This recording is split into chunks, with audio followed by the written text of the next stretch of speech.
오늘의 헤드라인 뉴스입니다.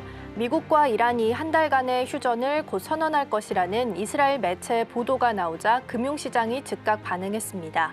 국제유가는 4% 이상 급락하고 있으며 비트코인은 1% 상승 전환 7만 달러를 회복했습니다. 트럼프 대통령의 공격 유예 발표에 이어 미국과 이란이 이번 주 파키스탄에서 첫 대면 협상을 추진합니다. 미 대표단이 이란 실세와 만나 종전을 논의할 예정이어서 이번 회담이 전쟁의 최대 분수령이 될 전망입니다. 전면 봉쇄 위기에 처했던 호르무즈 해협이 비적대적 선박에 한해 제한적으로 개방됩니다. 이란 정부는 유엔과 국제해사기구에 서한을 보내 사전 조율을 마친 선박의 안전 통항을 보장하겠다고 밝혔습니다. 카타르에너지가 한국을 포함한 주요국과의 LNG 장기 공급 계약에 대해 불가항력을 선언했습니다. 이번 조치가 실제 적용될 경우 산업계는 물론 가정용 가스요금 상승 압박으로 이어질 수 있습니다. 시청자 여러분 안녕하세요. 여러분의 성공 투자를 응원합니다. 출발 증시와이드 2부 시작합니다. 진행의 이가은입니다. 먼저 들려오고 있는 소식 먼저 전해드리겠습니다. SK하이닉스가 미국의 ADR 상장 추진 소식 전달드린 바 있는데요. 어제 오후에는 주관사 선정에 대한 이야기가 있었는데 오늘 아침에는 등록 신청서를 제출한 것으로 확인되고 있습니다. 마침 또 오늘 주주총회 앞두고 있어서 다양한 브리핑 준비했으니까요. 잠시 후에 자세한 내용 전해드리겠고요. 이어서 카카오에 대한 소식입니다. 카카오 게임즈에 대한 경영권 매각 절차에 좀 돌입한 것으로 보입니다. 2대 주주로 물러난다라는 소식 들려오고 있으니까요. 오늘 개장하고 나서의 주가 추이 같이 챙겨보도록 하겠습니다. 어제 미국 증시 같은 경우에는 랠리를 촉발하긴 했지만 진짜 이란과 대화했을까라는 경계감 속에 일정 부분 하락 마감하는 모습들이 나타나게 됐습니다. 그래도 오늘 아침에 미국과 이란 사이에 한 달 동안 휴전에 대한 가능성이 처음으로 이야기가 나왔고요. 추가적으로 26일에 회담할 가능성 또한 거론되게 되면서 WTI 유가가 한 4% 올랐다가 반대로 4% 떨어지면서 극심한 변동성을 나타내고 있고요. 나스닥 선물도 올랐고 코스피와 코스닥 야간 선물도 상승했습니다. 우리에게는 나쁠 것 없는 환경들이 만들어지고 있는 상황입니다. 먼저 어제장 정리하면서 오늘장 전략들 함께 챙겨보도록 하겠습니다. 어제는 타코 트레이드에 대한 기대감 속에 저가 매수세들이 좀 유입됐습니다. 특히나 많이 빠졌던 섹터들 위주로 해서 매수세가 특히나 더 강하게 유입이 좀 됐었는데요. 코스피는 2.7% 상승했고 코스닥도 마찬가지로 2%대의 강세를 보였습니다. 구체적으로 좀 확인된 바가 없었기 때문에 일정 부분 마음 한켠엔 좀 찝찝함이 남아있긴 했었죠. 근데 오후에는 이란의 이스파한 가스 시설이 공격받았다라는 소식이 보도가 되면서 이란이 그러면 다시 한번 보복 공격을 하지 않겠느냐라는 우려감 속에 상당히 좀 제한되는 모습들이 나타났습니다. 그래도 코스피가 5,500선까지 올라줬고요. 여전히 코스닥은 박스 안에서 1,100선 정도 지지하면서 움직임 나타나고 있습니다. 수급 상황도 함께 살펴보겠습니다. 먼저 코스피입니다. 코스피는 외국인 투자자가 덜어냈고요. 기관과 개인 투자자가 방어를 좀 해주는 모습이 나타났습니다. 코스닥도 함께 살펴보겠습니다. 코스닥의 수급 동향입니다. 여기서는 외국인 투자자가 좀 들어왔지만 규모가 크지는 않았었고요. 개인 투자자가 반대로 차익 실현에 나서는 모습이었습니다. 외국인 투자자가 계속해서 순매도로 대응을 좀 하고 있습니다. 누적으로 봤을 때는 지금 10조 원 가까이 누적을 좀 한 것으로 보이고요. 이렇게 되면 더 팔 것 없을 만큼 거의 극한까지 간 상황이라서 일정 부분 불안감만 해소가 된다면 언제든 충분히 시장 안에 들어올 수 있다라는 이야기들이 좀 나오고 있습니다. 이러한 부분들 참고해 보시고요. 준비된 내용들 이어서 만나보겠습니다. 앞서서 제가 속보로 SK하이닉스 관련된 내용 좀 전달을 드렸는데요. SK하이닉스가 오늘 주주총회를 개최할 예정입니다. 그래서 이에 앞두고 어떤 내용들 좀 체크해 보면 좋을지 살펴보겠습니다. 신주 발행 ADR 상장에 대한 이야기가 처음에 단독 뉴스를 통해서 이틀 전 오후장에서 보도가 됐습니다. 그런데 신주를 예탁기관에 맡기고 이를 담보로 해서 미국 내에서 증서를 좀 발행하는 형태로 갈 거다라는 이야기가 나오게 되면서 애프터에서 시장에서는 신주 발행한다, ADR 상장한다라는 부분에 긍정적으로 반응을 했다가 신주 발행이라는 부분에서 다시 한번 상승분을 좀 반납하는 모습들이 나오기도 했습니다. 신주 발행 ADR 상장과 관련한 내용들을 좀 보면요. 이미 대만에 있는 TSMC나 네덜란드에 있는 ASML 같은 경우에는 ADR 상장을 좀 마친 상황입니다. 그래서 장점으로 본다면 글로벌로 크게 좀 들어올 수 있는 자금들이 들어오고 또 지수에도 편입될 수 있기 때문에 각각 기업이 가지고 있는 밸류에이션도 좀 더 높아질 수 있다라는 장점들이 있습니다. 어제 오후에는 주관사 선정에 대한 이야기가 나왔습니다. 원래 스페이스X도 주관사 선정한다라는 이 소식이 나오면서부터 이 테마가 완전하게 좀 굳건히 형성이 됐던 바가 있었기 때문에 이렇게 되면 SK 하이닉스에게도 추가적인 상방이 좀 열릴 수 있지 않을까라는 기대감이 모아지기도 했습니다. 이쪽에선 제가 장점과 단점으로 조금 나눠봤습니다. 장점, 단점. 일단 시장에서 좀 긍정적으로 보고 있는 측면에서 좀 본다면 달러로 자금을 확보할 수 있다라는 부분입니다. 특히나 지금은 달러원 환율로 봤을 때 원화가 조금 더 약세를 보이고 있는 상황이다 보니까 상대적인 환율 효과를 얻을 수 있다라는 장점들도 있습니다. 그리고 한 10에서 15조 원 정도 추가적으로 발행을 좀 받을 건데 이렇게 되면 AI 인프라에 대한 캐펙스 투자가 조금 더 확대될 수 있다라는 이야기들이 나오고 있습니다. 이 캐펙스 투자를 확대하고 팹이나 공장을 좀 돌리고 장비 설비를 들여오게 된다면 제일 첫 번째로 들어올 수 있는 게 클린룸입니다. 최근에 이제 클린룸에 대한 쇼티지 이야기들이 좀 나오고 있어서 뒤에 ENG 붙은 종목들도 같이 좀 체크해 보시면 좋을 것 같고요. ADR 상장을 하게 되면 코리아 디스카운트를 해소할 수 있다라는 장점도 있습니다. SK 하이닉스가 지금 HBM 시장 안에서는 1등 기업인데도 불구하고 마이크론인 3위 기업과 비교했을 때도 현저히 저평가 구간에 있다라는 이야기들이 나오고 있죠. 그래서 만약에 ADR 상장이 이루어지고 나서 마이크론과 비교해서 대등한 가치를 받는다라고 본다면 지금 적정한 주가는 190만 원이다라는 이야기가 나오고 있습니다. 그리고 오늘 아침에 또 노무라 쪽에서도 190만 원대까지 TP를 상향 조정을 좀 시켜준 상황이기 때문에 같이 좀 챙겨보시면 좋을 것 같고요. 기타 지수에 대한 편입 기대감도 있기 때문에 이에 대한 부분들도 긍정적인 부분으로 해석할 수 있겠습니다. 다만 이제 문제는 기존 주주를 어떻게 대하느냐라는 부분입니다. 이미 지난달에 12조 원 정도 자사주를 소각을 시킨 바가 있습니다. 그래서 지금 신주 발행 형식으로 진행이 될 것으로 예상되고 있는데요.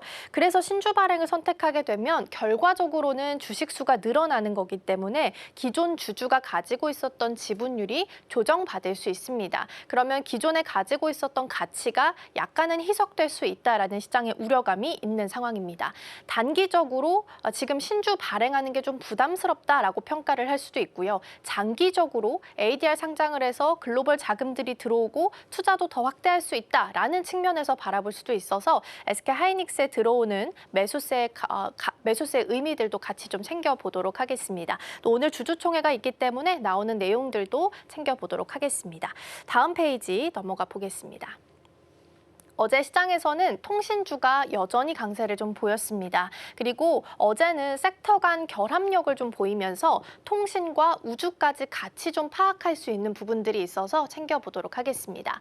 일단 통신망은 어제도 전달드린 바 있듯이 AT&T에서도 뭐 통신망 투자를 결정을 시켰고 그 가격이 무려 368조 원이라는 부분, 그리고 중국에 대한 장비가 제외된다라고 본다면 반사수에 대한 기대감도 있고요. GTC 2026과 젠슨왕 CEO 코멘트를 통해서 광통신에 대한 중요도를 우리가 파악을 하고 있었습니다. 그래서 어제도 사실 미국 정규장에서도 굉장히 좋은 루멘텀 같은 종목들은 10% 넘는 상승부를 켜기도 했습니다. 그리고 어제는 우주까지 같이 좀 주목을 받았었는데요. 우주청과 나사가 심우주 광통신 분야에 있어서 연구 결과를 서로 공유하기로 했다라는 이야기가 나왔습니다. 그래서 이 뉴스를 통해서 통신과 광통신과 우주의 결합력을 좀 확인할 수 있었고요. 최근에 나왔던 대신증권의 리포트를 보면 우주 관련주에 대한 비중 확대 의견이 있습니다. 올해와 내년에 글로벌 주요 이벤트가 집중되어 있어서 탑픽으로는 세트랙 I를 제시했으니까 참고해 보시고요. 어제 주목받았던 뉴스는 이거였습니다. HVM과 관련된 기사였는데 이 중간에 티어 1이라는 글자 보이시죠? 이 티어 1이라는 승인을 획득했다라는 부분이었습니다. 미국의 민간 최대 우주 기업에 있어서 공식적인 밴드로 등록된다라는 하는 부분이 가장 유의미한 부분이었는데요. 그래서 어제 우주와 광통신 분야가 합쳐지면서 섹터 간의 힘도 같이 한번 좀 체크를 해볼 수 있었던 포인트이기도 했습니다. 그래서 오늘은 우주와 관련된 내용을 좀 체크해 볼까 합니다. 스페이스 X 상장과 관련해서는 아직까지 일정이 좀 남아있긴 하지만 상반기와 하반기, 특히 올해에 좀 이벤트가 집중되어 있어서 챙겨볼 부분이 많을 것 같은데요. 정말 우주항공 섹터에서는 어떤 내용들 좀 체크해보면 좋을까요? 네, 말씀해주신 스페이스 X 상장 기대감 외에도 다양한 국내 외적인 모멘텀 현재 같이 공존하고 있는데요. 관련된 내용 살펴보겠습니다. 네, 장표로 이동해 보겠습니다. 글로벌 자본이 우주를 향하고 있다라는 타이틀 가져봤습니다. 사실 글로벌리하게도 그리고 국내적으로도 봤을 때 이 우주항공에 대해서 현재 시장이 많은 관심을 보내고 있는데요. 가장 대표적으로 이 우주항공 산업이 들썩였던 대표적인 모멘텀이 아무래도 이 스페이스 X에 대한 IPO 상장 기대감일 것 같습니다. 우선 현재 스페이스 X가 이 일론 머스크의 생일이 속해 있는 6월 달에 이 나스닥 상장을 현재 검토하고 있는 상황이죠.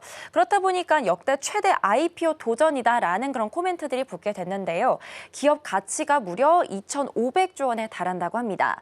이 IPO 규모도 역대급인데요. 최대 500억 달러 정도 현재 예상이 되고 있는데 우선 지금까지 가장 역대급이었던 IPO 규모가 이 사우디의 아람코였습니다.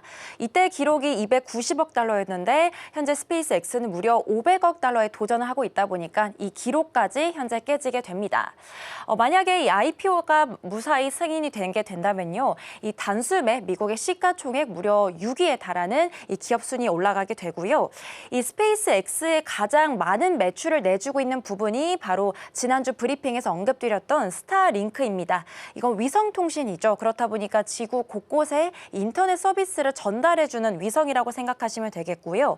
이 스페이스 X의 최대 매출 70%가량이 현재 이 스타링크에 나오고 있고요. 현재 가입자도 920만 명에 달하고 있습니다. 그렇다 보니까 스페이스 X는 단순히 로켓을 만드는 것을 넘어서서 이 위성통신을 만들고 서비스까지 제공해주고 있는 기업이다라고 볼 수 있겠습니다. 그래서 비유를 해보자면요. 마치 전기를 만들어서 판매하는 발전소 그리고 이 통신사의 역할까지 같이 동시에 진행하고 있습니다. 그래서 증권가에서는요. 이번 스페이스 X에 대한 상장이 단순한 상장을 넘어서서 이 우주 경제가 글로벌적으로 핵심 산업으로 편입되는 역사적인 순간이다라고도 코멘트를 붙여주고 있습니다. 이런 단편적인 모멘텀 외에도요. 구조적인 흐름도 변화하고 있습니다. 바로 미국과 중국이 이 달을 두고 전쟁을 벌이고 있는 건데요. 우선 4월 1일 곧 다가오게 되죠. 이 아르테미스 2호 발사를 시도하게 됩니다. 사실 1972년에 아폴로 이후에 무려 54년 만에 우리 인류가 다시 한번 달에 도전하게 되고요. 이 흐름에 맞춰서 중국도 창어 7호를 발사를 하게 됩니다. 그러면서 올해 달 남극 탐사에 도전하게 되는데요. 이 미국도 그렇고 중국도 그렇고 왜 이렇게 달 탐사에 적극적인 행보를 보이게 되는지 이유도 함께 살펴보겠습니다. 우선 달 남극에는요. 얼음 상태의 물이 있을 가능성에 현재 집중하고 있는데요. 이 물을 분해하게 된다면 로켓 연료로 사용할 수 있게 되는 이 수소와 산소가 나오게 되죠. 그렇다 보니까 이 달을 누가 먼저 선점하느냐가 곧 이 우주 산업을 더 먼저 선점하게 되는 그런 발판이 될 수 있겠고요. 이 달 남극뿐만이 아니라 현재 적외도 위성망까지도 현재 많은 나라들이 현재 노리고 있습니다. 앞서 언급드린 스타링크 같은 경우에도 이 적외도 위성망에 이 위성을 띄워가지고요 인터넷을 공급하고 있는데요. 이 위성통신망을 얼마나 많이 그리고 잘 띄우느냐가 이 국가 안보에도 직결이 되고 있기 때문에 현재 달도 그렇고 그리고 적외도 위성망도 그렇고 이런 분야의 시장이 집중을 하고 있다라고 볼 수 있겠습니다. 그리고 세 번째 모멘텀으로는요. 이 우주 산업의 전반적인 패러다임이 바뀌고 있다라는 겁니다.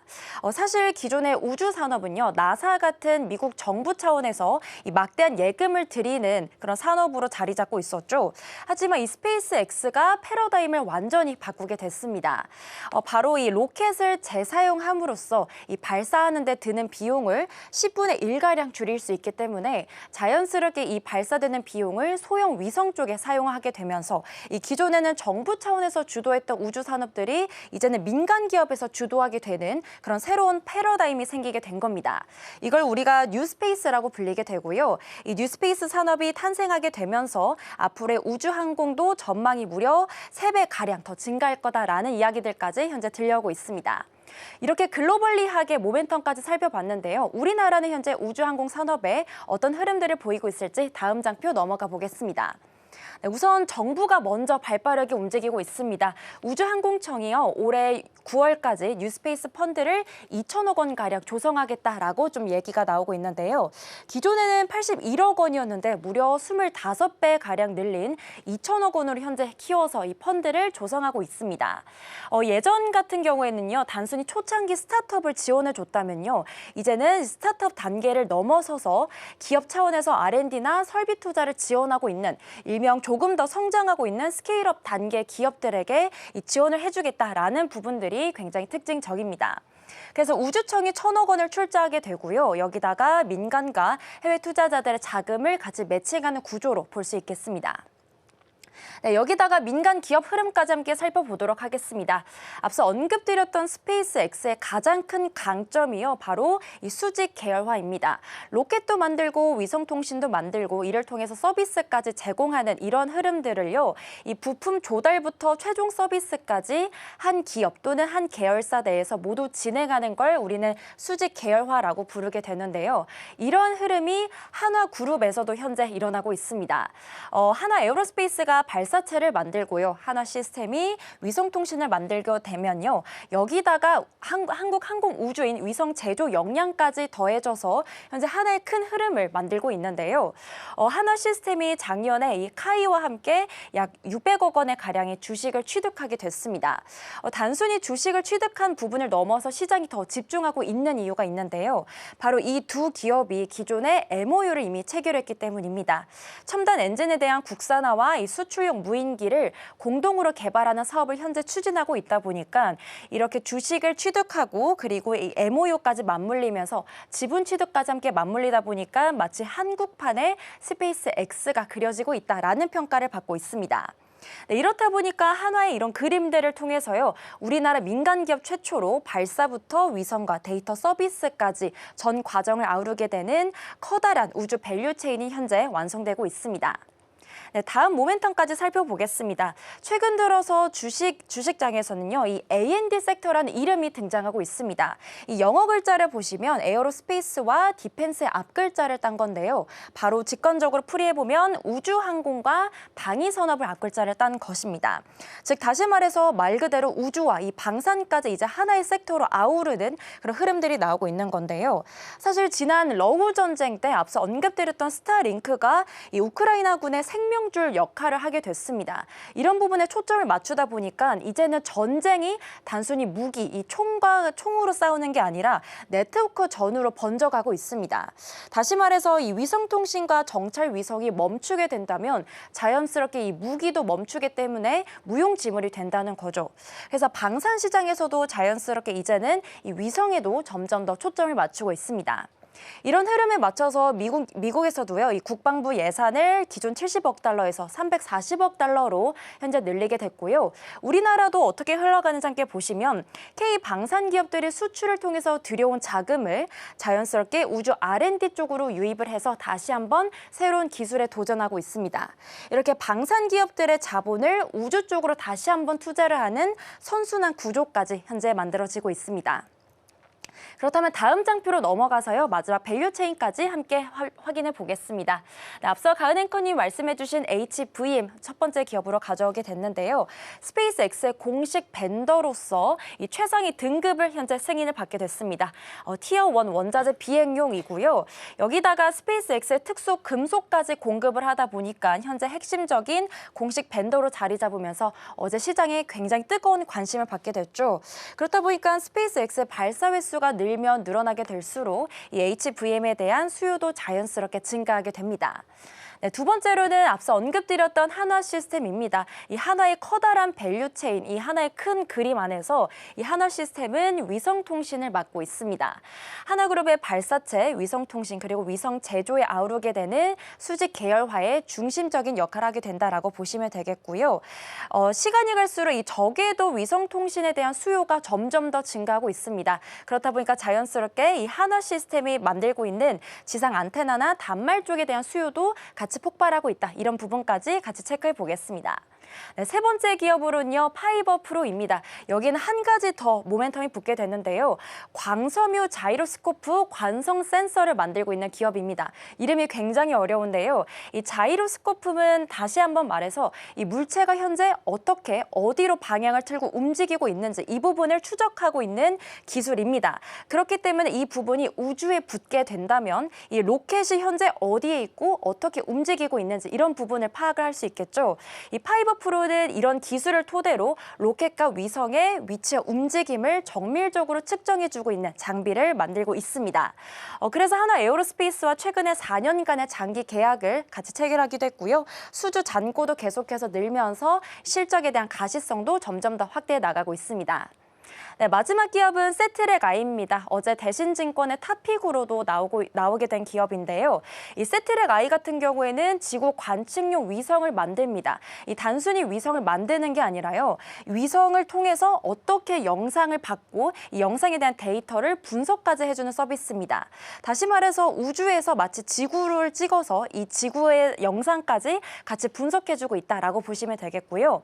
농업과 환경 그리고 재난과 군사 정찰 등 사실 이 영상 데이터는 많은 산업 분야에서 쓰게 되겠죠. 그렇다 보니까 정부 차원이 아닌 민간 기업에서도 이런 우주 영상에 대한 데이터 수요가 늘어나기 때문에 자연스럽게 세트랙 아이가 갖고 있는 기술도 현재 주목을 받고 있습니다.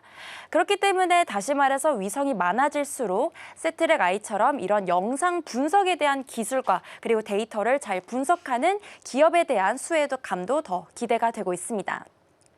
네, 이렇게 오늘 우주 산업에 대해서 이야기 나눠봤는데요. 우주 산업이 이제 더 이상은 꿈이 아니라 완전한 산업으로 자리 잡아가고 있습니다. 앞으로의 실적과 그리고 수주 기대감까지 같이 확인해 보시면 좋겠습니다. 그렇다면 현재 증권사들은 어떤 기업에 집중하고 있는지도 함께 확인해 봐야겠죠. 수진 앵커, 오늘은 어떤 기업 준비해 주셨을까요? 네, 오늘은 IM증권의 포스코 인터내셔널 관련된 리포트 함께 체크해 보도록 하겠습니다.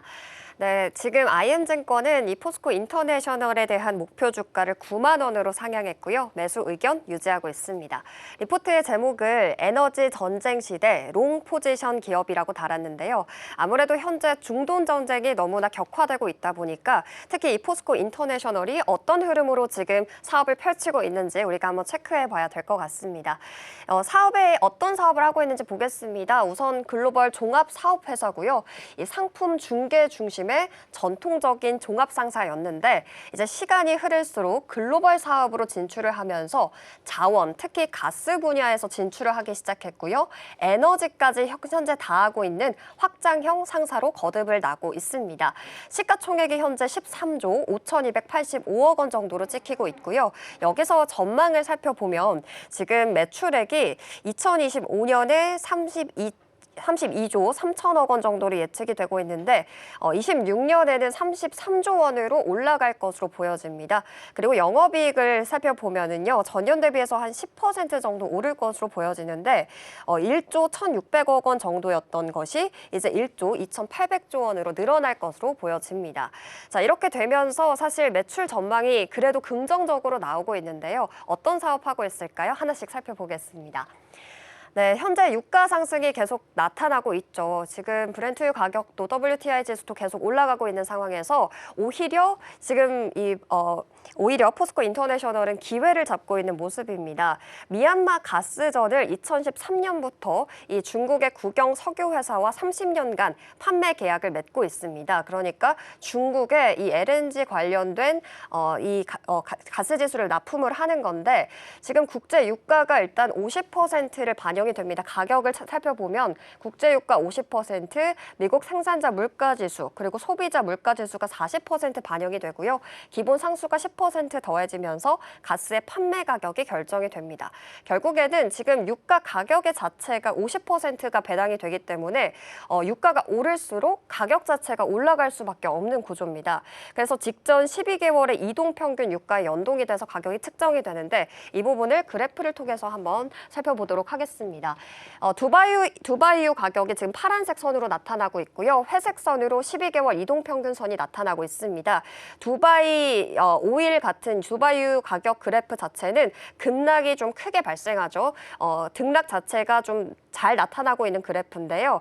이러한 것을 따라서 회색 지금 선이 그 뒤따라서 나타나는 그래프가 지금 나타나고 있습니다. 그러니까 12개월의 이동 평균치를 나타내고 있기 때문에 두바이유 가격의 그래프보다는 조금 더 완만하고 그리고 이 앞전의 실적을 반영하는 수치로 계산이 되고 있습니다. 그렇다 보니까 급등하게 되면 좀 시간이 지난 후에 여전히 이 이동 평균선도 급등하기 때문에 시간이 흐른다면 중장기적으로 이 관련된 미얀마 가스전에서 나오는 수익도 올라갈 수밖에 없다. 우상향을 그릴 수밖에 없다라는 판단이 나오고 있고요.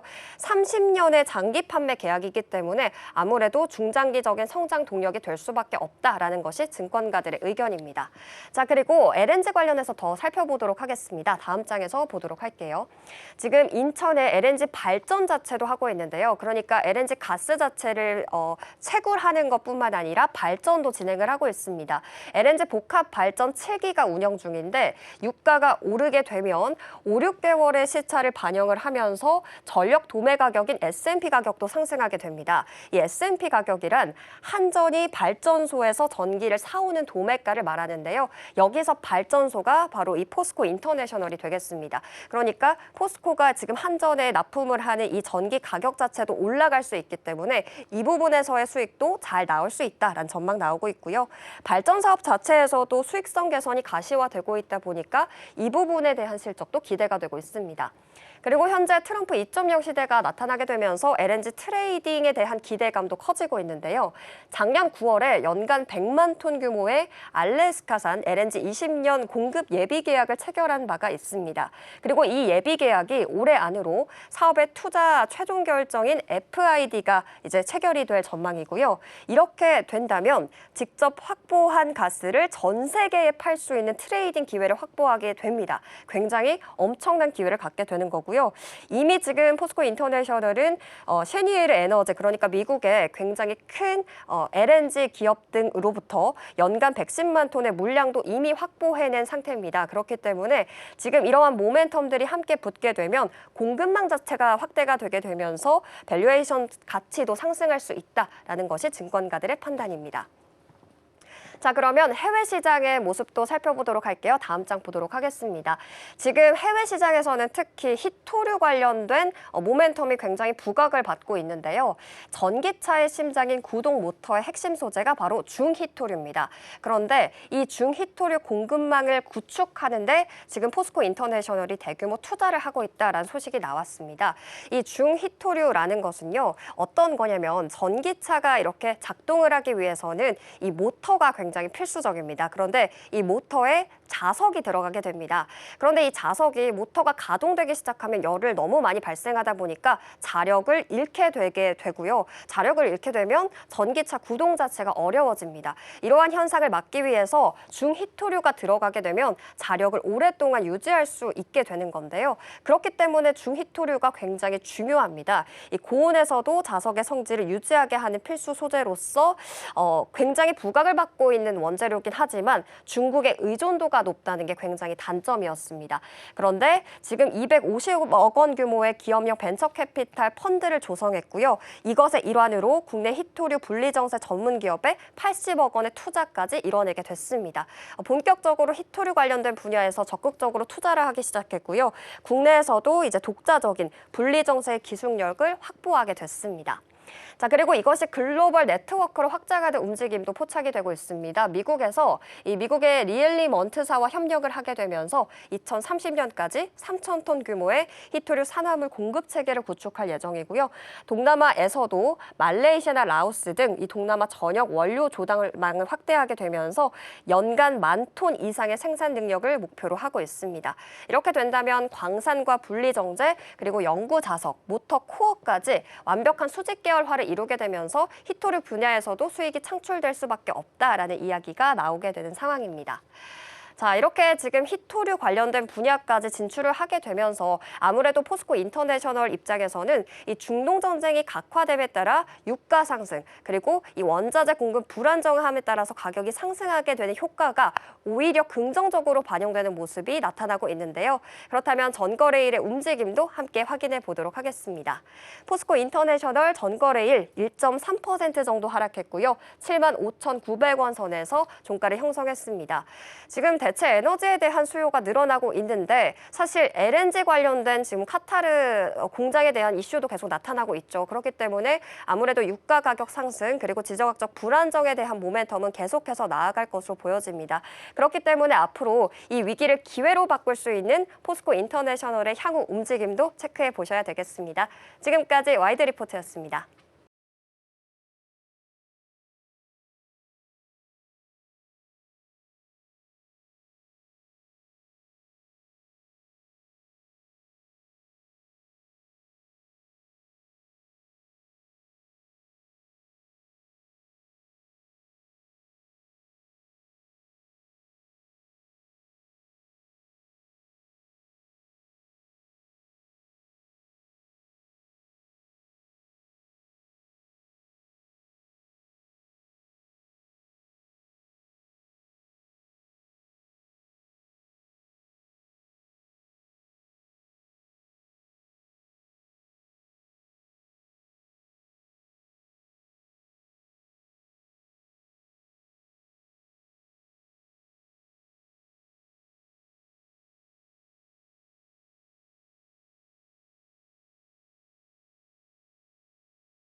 네, 시시각각 변하는 시장 흐름, 서울경제는 어떤 뉴스에 주목하고 있을까요? 이 시각 서울경제로 이어가 보겠습니다.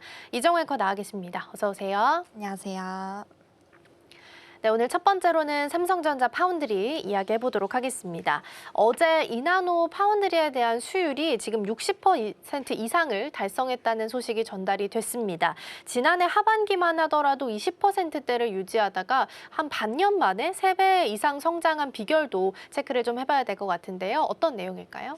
우선 삼성 파운드리가 반등할 수 있는 결정적인 기술적 근거를 확보하게 됐습니다. 어제 업계에 따르면 삼성전자 파운드리 사업부의 이 이나노 수율이 최대 60% 이상으로 오르게 됐는데요. 지난해 하반기 20%대에서 약 2분기 만에 거의 3배가량 높아지게 됐습니다. 현재 세계 파운드리 1위 TSMC의 이나노 수율이 현재 60에서 70% 수준으로 알려져 있는데요. 여기에 바짝 빨아붙으면서 이 기술적인 격차를 크게 좁히게 된 겁니다. 엑시노스 2600 수율도 아직 50% 정도를 밑돌고 있긴 하지만요. 현재 의미 있는 수준으로 꾸준히 오르고 있습니다. 반도체 공정에서 이렇게 수율이 높아지게 된다면 하나의 웨이퍼에서 더 많은 양품을 뽑아낼 수 있게 되겠죠. 그렇다 보니까 생산 원가도 크게 낮아지게 됩니다. 이건 곧 단가 경쟁력으로 이어지기 때문에 신규 고객사를 확보할 기회도 그만큼 넓어지게 되는데요. 업계에서는 이 60% 달성 소식이 시장에 알려지면서 그동안 관망하고 있었던 글로벌 고객사들의 추가 위탁 문의가 잇따를 것으로 현재 보고 있습니다. 그래서 결론적으로는 이번 수율 60% 달성이라는 숫자가 삼성 파운드리가 첨단 공정의 기술적인 한계를 어느 정도 극복해가고 있다라는 신호탄으로 현재 해석되고 있습니다. 네, 그동안 항상 발목을 좀 잡아왔던 부분이 파운드리였는데 여기서 해결책이 조금씩 좀 보이고 있는 것 같긴 합니다. 그리고 또 한 가지 매크로적인 환경을 본다면 TSMC 쪽에 3나노 공정의 수요가 너무 몰리면서 포화 상태를 빚고 있다고 합니다. 근데 오히려 이게 삼성전자한테는 기회가 될 수 있다라고 하던데 어떻게 해석을 해야 될까요? 네, 말씀해주신 대로 TSMC의 3나노 포화 상태가 삼성 파운드리에게는 직접적인 어떤 수주 기회로 작용하고 있습니다. 어제 업계에 따르면 엔비디아와 애플, 구글과 아마존, 인텔 같은 글로벌 빅테크들이 일제히 3나노 공정 쪽으로 이동하면서 TSMC 3나노 라인에 주문이 폭주하고 있다라는 소식이 전해지게 됐는데요. 대표적으로는 애플의 A19 프로와 그리고 엔비디아의 차세대 루빈 GPU가 모두 TSMC 3나노에서 생산을 기다리고 있는 구조입니다. TSMC는 현재 캐파 확장에 전력을 다하고 있지만요. 이미 예약된 물량조차 현재 감당하기 버거워서 당분간 극심한 포화 상태가 이어질 것으로 현재 전망되고 있습니다. 여기다가 트렌드포스의 분석을 보면 TSMC가 올해 4나노, 5나노 이하의 모든 공정의 가격을 10% 안팎으로 올렸고요. 여기다가 추가적인 인상 가능성까지도 현재 열려 있습니다. 그렇다 보니까 아무래도 이런 상황 속에서 가격 부담을 느끼거나 아니면 납기를 맞추기 어려운 물량들이 자연스럽게 삼성 파운드리로 넘어올 수 있다는 분석이 지배적입니다. 실제로 최근 삼성 파운드리의 전체 라인 가동률이 80% 선을 돌파하게 됐고요.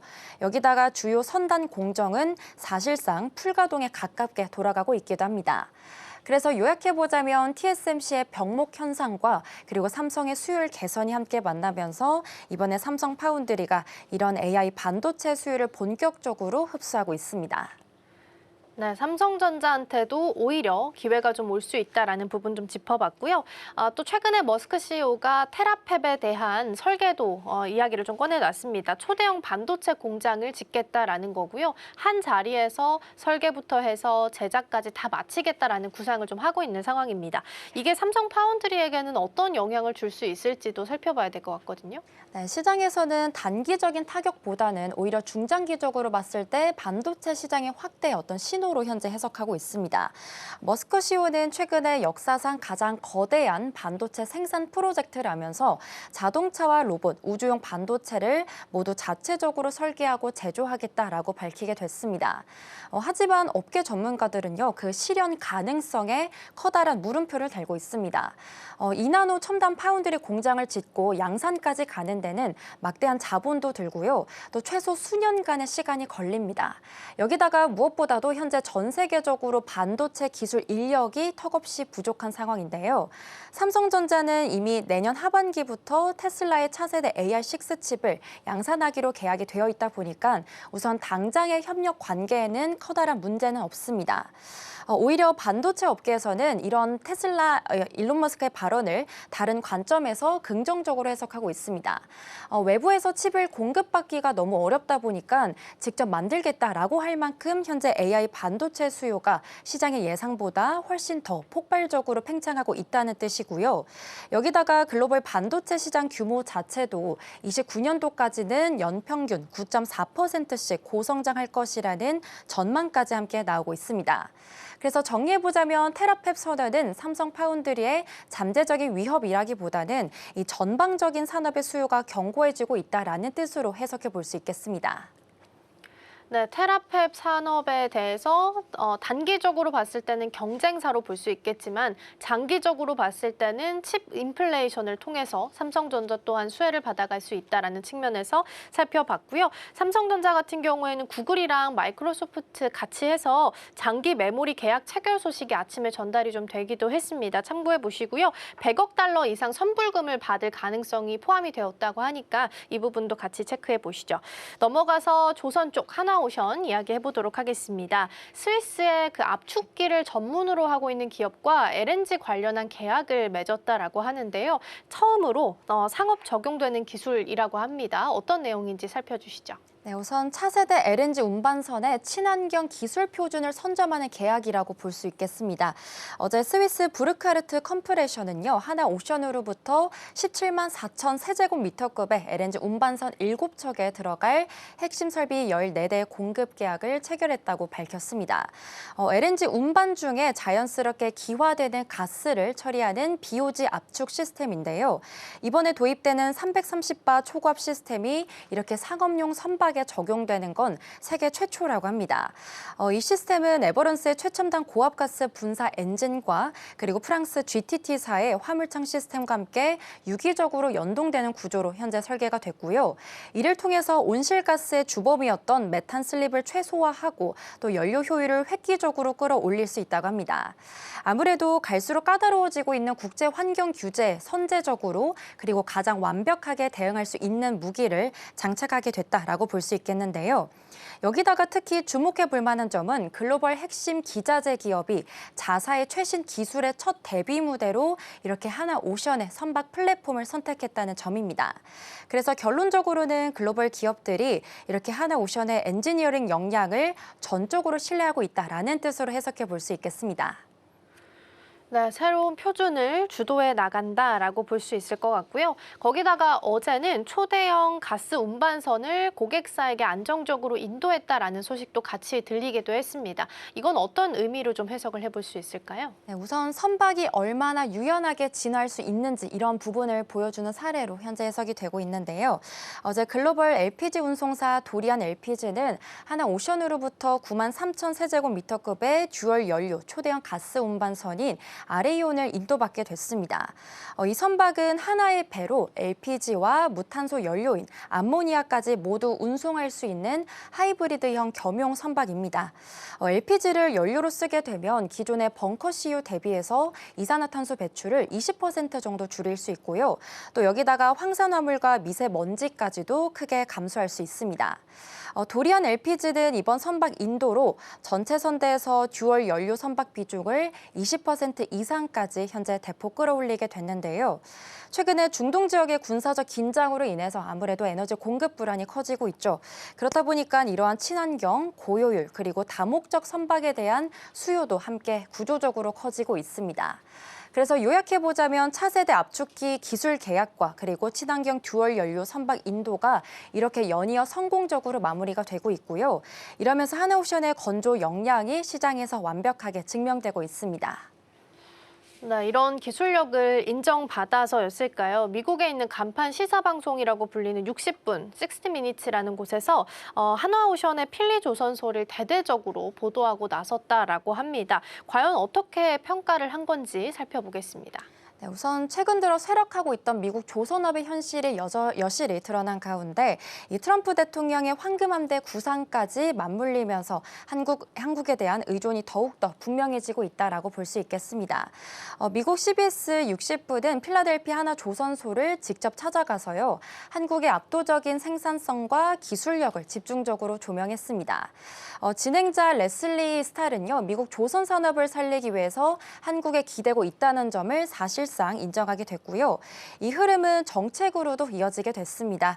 트럼프 대통령은 3만에서 4만 톤급의 트럼프급 전함과 그리고 신형 호위함으로 구성된 황금 한 대 건조 계획을 발표하면서 이 호위함은 한국 기업 하나와 협력한다라면서 굿컴퍼니라고 직접 언급하기도 했었죠.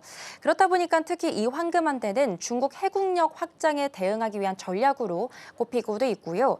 첫 전함인 USS 디파이언트는 가장 빠르고 가장 강력한 전함을 목표로 하고 있는 차세대 핵심 플랫폼입니다. 그래서 초기 2척에서 시작해서 최종적으로는 최대 25척까지 확대될 계획을 현재 갖고 있는데요. 이처럼 초대형 해군 프로젝트 속에서 필라델피아 조선소는 미 해군 전력 증강의 핵심 거점으로 부상하게 됐고요. 여기서 하나오션의 설계와 건조 역량을 현재 이식하려는 움직임이 본격화되고 있습니다. 여기다가 생산성 격차도 극명하게 보여줬는데요. 미국은 현재 1년당 한 척에 그치지만 한국 거제에서는 일주일에 한 척 수준에 보인다고 합니다. 더 나아가서 하나오션은 HD 현대중공업과 함께 캐나다 잠수함 사업까지 도전하면서 나토 시장 진입을 노리고 있습니다. 그래서 정리해보자면 K조선은 미국을 넘어서서 북미 방산시장 전반으로 현재 영향력을 빠르게 키워나가고 있습니다. 네, 어찌됐든 간 좋은 평가를 받았다라는 기분 좋은 소식까지 좀 만나봤고요. 조선업에 이어서 이번에는 바이오 쪽으로 시선을 옮겨보겠습니다. 셀트리온이 어제 주주총회를 열었고요. 굵직한 청사진들이 공개가 됐습니다. 그중에 대대적인 공장 증설 이야기가 나왔는데 살펴볼 만한 부분들이 있을까요? 우선 최근 들어 급증하고 있는 글로벌 수요에 선제 대응해서요. 글로벌 생산 역량을 지금보다 2배 정도 더 끌어올리겠다라는 계획을 보이게 됐습니다. 어제 셀트리온은 인천 송도 본사에 1조 2,226억 원 가량을 과감하게 투자해서 18만 리터 규모의 4공장, 5공장을 동시에 증설하겠다라고 공식적으로 발표하게 됐습니다. 이는 2030년까지 단계적으로 진행되는 거대 프로젝트이고요. 여기에 미국 시장 대응 강화를 위해서 뉴저지주에 있는 이 공장 역시 기존 증설 계획을 더욱더 키워서 총 7만 5천 리터 규모로 확대하기로 확정하게 됐습니다. 만약에 이렇게 국내외 증설이 모두 완료가 된다면 이 셀트리온의 원료 의약품 총 생산 역량은 기존에 31만 리터였는데 이제는 57만 리터까지 대폭 늘어나게 됩니다. 이거는 삼성 바이오로직스 그리고 론자에 이어서 단숨에 글로벌 생산 능력 3위권에 진입하게 되는 막강한 수준으로 볼 수 있는데요. 서정진 회장은 단순히 원료 생산량을 늘리는 것을 넘어서서 이 완제 의약품 물량의 약 90%를 자체 생산으로 충당하겠다라는 생산 내재와 의지까지도 강조하게 됐습니다. 그래서 외부 CMO 의존도를 대폭 낮춰서 생산 원가를 절감하고요. 또 공급망 리스크를 차단해서 안정성까지 극대화하겠다라는 전략까지 펼치게 됐습니다. 그래서 결론적으로는 기존의 제품 중심이었던 바이오 시밀러 기업을 뛰어넘어서 이제는 CMO까지 모두 아우르는 종합적인 플랫폼 기업으로 진화하고 있습니다. 네, 생산 기지를 2배 정도 훌쩍 키운다라는 계획을 가지고 있는 거고요. 또 추가적으로 어제 4세대 비만 치료제도 개발 중이다라는 이야기를 꺼내놓기도 했습니다. 지금 처음으로 밝혀진 내용이라서 과연 어느 정도 수준까지 와 있는지 살펴봐야 될 것 같습니다. 우선 올해는 바로 동물 임상에 착수하고요. 내년에는 지체 없이 임상 1상에 도전하게 된다라는 내용을 함께 전해주게 됐습니다. 어제 서정진 회장은 주주총회 질의응답에서 당장 오는 5월까지 허가용 동물 임상을 개시하게 되고요. 연내에 가시적인 결과가 나올 것이다라고 자신 있게 밝혔습니다. 만약에 이번 결과가 잘 나오게 된다면요. 당장 내년에 임상 1상을 시작할 수 있게 되는 건데요. 현재 4세대 비만 치료제 후보 물질을 단일 파이프라인이 아니라 무려 3개나 확보하고 있다라는 부분까지 덧붙이게 됐습니다. 첫 번째 물질부터 순차적으로 임상 시도를 이어간다라는 구체적인 구상인 거고요. 셀트리온이 강조하고 있는 차세대 비만 치료제의 핵심 차별점은 근손실 최소화와 그리고 균일하고 안정적인 효능입니다. 사실 현재 시장을 장악하고 있는 비만 치료제들이 만약에 체중이 감량하게 된다면 심각한 근손실을 동반한다라는 단점이 있었습니다. 그런데 이런 치명적인 부작용을 완벽하게 극복하겠다라는 거고요. 여기다가 비만 치료제는 다른 난치성 질환에 비해서 임상 환자 모집이 비교적 수월한 편인데요. 그렇기 때문에 전체적인 신약 개발 속도도 시장의 예상보다 훨씬 더 빨라질 것으로 현재 전망되고 있습니다. 그래서 요약해보자면 바이오시밀러 시장의 절대 강자였던 셀트리온이 이제는 비만 치료제 시장까지도 자신이 갖고 있는 차별점을 무기로 해서 본격적인 출사표를 던지게 됐습니다. 네, 새롭게 비만 치료제까지 도전장을 내밀었다라는 부분 좀 살펴보고 있고요. 근데 기존에 잘하고 있는 사업으로 보면 바이오시밀러도 빼놓을 수는 없습니다. 그리고 특히나 이제 미국 FDA에서 규제를 좀 완화시켜주면서 개발 비용을 줄일 수 있다라는 이야기까지 좀 들리고 있는 상황인데요. 어떤 이점을 가져다 줄 수 있을까요? 네, 단순한 비용 절감을 넘어서서요, 경쟁사들을 압도하고 또 신제품 포트폴리오를 폭발적으로 늘릴 수 있는 어떤 강력한 제도적인 무기가 생겼다라고 볼 수 있겠습니다. 최근 미국 FDA가 발표한 규제 완화 초안의 핵심은요, 이렇게 바이오시밀러 평가에 그동안 필수적이었던 임상 약동학 시험의 대폭적인 간소화로 볼 수 있겠습니다. 그동안 시밀러를 개발할 때 반드시 이 고가의 미국 내에 있는 승인 오리지널 제품과 직접 비교해 됐는데 이렇게 까다롭고 돈이 많이 들던 요건을 해외 승인 제품으로 대체할 수 있다라는 어떤 길을 열어준 것으로 볼 수 있겠습니다. FDA는 이 파격적인 조치로요, 개발 기업의 핵심 임상 비용을 최대 50%, 금액적으로 봤을 때는 약 300억 원 가량 가까이 절감할 수 있다라고 내다보고 있습니다. 셀트리온은 이렇게 절감된 막대한 자본을 고스란히 추가적인 파이프라인 연구 개발에 쏟아붓겠다라고 공식적으로 밝혔는데요. 그동안은 개발 비용 대비해서 수익률이 낮다 보니까 이 진입을 꺼렸던 틈새 중소형 시장 제품까지 이렇게 파이프라인을 촘촘하게 확장하겠다라는 공격적인 전략입니다. 셀트리온은 이미 개발부터 생산과 글로벌 직판까지 이어지는 강력한 원가 경쟁력 인프라를 갖추고 있습니다. 그렇기 때문에 여기다가 이번 규제 완화로 임상 비용까지 확 줄어들게 된다면 아무래도 그 가격 경쟁력까지 높아지게 되겠죠. 그렇다 보니까 정리해보자면 FDA의 이번 파격적인 규제 완화가 셀트리온에게 포트폴리오를 더 빠르고 더 넓게 달성하게 만들어주고 있습니다. 네, 셀트리온에 대한 내용까지 잘 챙겨봤고요. 앞서서 제가 8시 시작하자마자 카카오게임즈 관련한 속보 좀 전달드렸었죠. 지금 넥스트장에서 한 24% 정도 상승하고 있는 상황이고요. 라인 야후에 경영권 매각한다라는 소식 들려오고 있습니다. 펄어비스도 같이 좀 따라가네요. 출시 4일 만에 손익 분기점 넘은 것으로 확인이 좀 되면서 오늘 같이 움직임 포착되고 있으니까 참고해서 보시면 좋겠습니다. 저희가 준비한 소식 여기까지입니다. 이정우 앵커와는 오늘 여기서 인사 나누겠습니다. 오늘 말씀 고맙습니다. 맞습니다.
개장까지 약 9분 남은 시점 스탁포인트 시작하겠습니다. 오늘은 SCTV 황민혁 전문가와 함께합니다. 어서 오세요. 네, 안녕하십니까.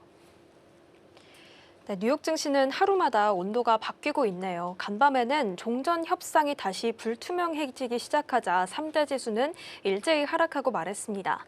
결국 종전 협상에 대해서 트럼프 대통령은 진전을 언급하고 있지만 이란 같은 경우에는 부인으로 맞서면서 시장에는 의구심이 커지는 모습이었는데요. 어제 우리 증시 또한 이 엇갈린 시그널 속에서 강세 출발 후 하락, 다시 반등하면서 널뛰기 장세를 보였습니다. 과연 이 눈치 싸움 속에서 진폭은 언제쯤 잦아들게 될지 피로감이 좀 짙어지고 있는 상황인데요. 일단 전문가님, 우리 시장 현재 어떻게 좀 진단하고 계실까요? 네, 일단 미국에서의 반응은 이제 하락이 나왔습니다. 그리고 국내 증시는 어제 분위기로 보면은 이란에 대한 공격을 5일 동안 유예시켰다라고 얘기가 나왔죠. 그런데 끝내 이제 공격을 하지 않겠다가 아니라 5일간의 유예 기간을 뒀기 때문에 국내 증시가 아침에 시작했을 때의 시초가보다는 결국은 하락폭을 좀 상승폭을 줄이면서 결국은 끝이 났습니다. 그래서 일단 미국 쪽에서 분위기를 눈치를 좀 봤고, 하지만 미국 증시는 하락이 나왔죠. 하지만 국내 증시로 또 오니까 오늘 같은 경우에는 미국 증시의 하락분이 크게 나오지 않았고, 그리고 미국 선물 지수가 또 반등이 나오고 있기 때문에 여전히 이제 트럼프 대통령의 이제 말을 이제 들어보면은 마치 이제 전쟁이 거의 끝날 것처럼, 그리고 협상이 될 것처럼 그렇게 얘기를 하다 보니 사실 믿으시는 건 이제 그 내용들뿐밖에 없거든요. 시장의 분위기는 그 부분에 조금 이제 영향을 좀 많이 받고 있는 것 같아요. 국내 증시는 다행스럽게도 아침에 좀 상승 출발이 예상되고 있는 그런 구간이고요. 코스피 지수가 1.6%, 그리고 코스닥은 1.13% 정도 상승 출발이 일단 예상이 됩니다. 하지만 중요한 건 국내 증시의 그 방향성은 결국 그 장중에 미국 선물 지수의 영향을 굉장히 많이 받아요. 그리고 그 미국 쪽에서 들려오는 뉴스들이 실시간으로 계속 전해지고 있기 때문에 아침에 올라갔다가도 이제 상승폭을 줄이거나 또는 이제 밑으로 밀리는 이런 경우들이 나올 수가 있습니다. 오늘은 일단 수급의 안정이 좀 필요하다라고 생각이 들어요. 어제 같은 경우에도 외국인 쪽에서의 매도가 2조 원 가까이 나왔는데 기관 쪽에서 받쳐주는 물량들이 1조 원 정도밖에 되지 않다 보니까 상승이 좀 줄어든 거고, 오늘 같은 경우에는 외국인들의 매도가 뭐 나오는지 아니면 매수 쪽으로 전환이 되는지 또는 이제 기관 쪽에서 얼마나 물량을 받아주는지, 그래서 수급이 좀 더 중요한 장이고, 만약에 양매수가 좀 들어오게 된다면 그러면 오늘 같은 경우에는 사실 뭐 주가가 최근에 많이 흔들렸잖아요. 매수 접근도 좀 가능할 수 있다. 그래서 수급에 그 매수세가 들어오는지를 좀 확인하고 매매를 하시는 게 좋을 것 같습니다. 네, 아무래도 오늘장에서는 수급에 안정된 유입이 좀 중요할 것으로 보입니다. 늘 안심하기는 좀 이른 장인 것 같아요. 어제도 뉴욕 증시의 상황이 좋았기 때문에 강세 출발했지만 변동성이 좀 컸었죠. 이 안에서 반도체 투톱도 같은 양상을 보이고는 했어요. 일단 계속해서 반도체 투톱을 향한 좋은 내러티브는 계속 나오고 있고 목표 주가까지도 올라가고 있거든요. 오늘장에서 일단 좀 반등이 나올 것으로 예상이 되고 있는데 오늘장에서의 좀 대응 전략은 어떻게 세워보면 좋을까요? 일단 반도체 쪽은 시장이 올라갈 때 당연히 가장 먼저 봐야 되는 섹터라고 봐요. 주가가 빠졌을 때 또 가장 많이 흔들렸고, 그리고 시장이 올라갔을 때 실적을 겸비한 종목들이 움직여야 되는데, 거기에 있어서는 이제 삼성전자하고 하이닉스 이 두 기업과 이 반도체 관련주들은 실적이 어느 정도는 이제 확인이 된 그런 종목들이기 때문에, 그래서 주가가 빠질 때도 이제 목표가들이 계속 올라가는 이유도 그런 부분이거든요. 불확실성만 해소되면 언제든지 올라갈 수 있다. 그래서 반도체주들의 경우에는 지금 뭐 시장이 좀 안정되고 이제 주가가 또 올라가는 과정에서는 꼭 한 번씩은 이제 매매를 좀 해야 되는 그런 종목들이고, 지금 같은 경우에도 사실 우리가 좀 길게 봐서 시장이 이제 안정되고 앞으로 전쟁이 끝나고 좀 긍정적인 요소로 본다면, 반도체주 같은 경우는 지금은 좀 담아놓고 보셔도 저는 괜찮을 것 같다. 이렇게 말씀드리겠습니다. 네. 사실 투톱 안에서 오늘 하이닉스 안에서는 좀 이슈가 있죠. 주총도 예정이 되어 있고요. 일단은 ADR 상장 관련해서 공식적으로 이제 절차에 착수했다라는 보도가 좀 나오기도 했습니다. 목표 주가까지 올라가는 상황 속에서 이러한 배경들이 추가 상승의 동력으로 좀 많이 작용을 할까요? 아니면은 단기적으로 재료가 노출된 이후에 숨고르기로 들어가는 쪽에 좀 더 치우치게 될까요? ADR 상장과 관련해서는 그 전부터 얘기가 많이 나왔었어요.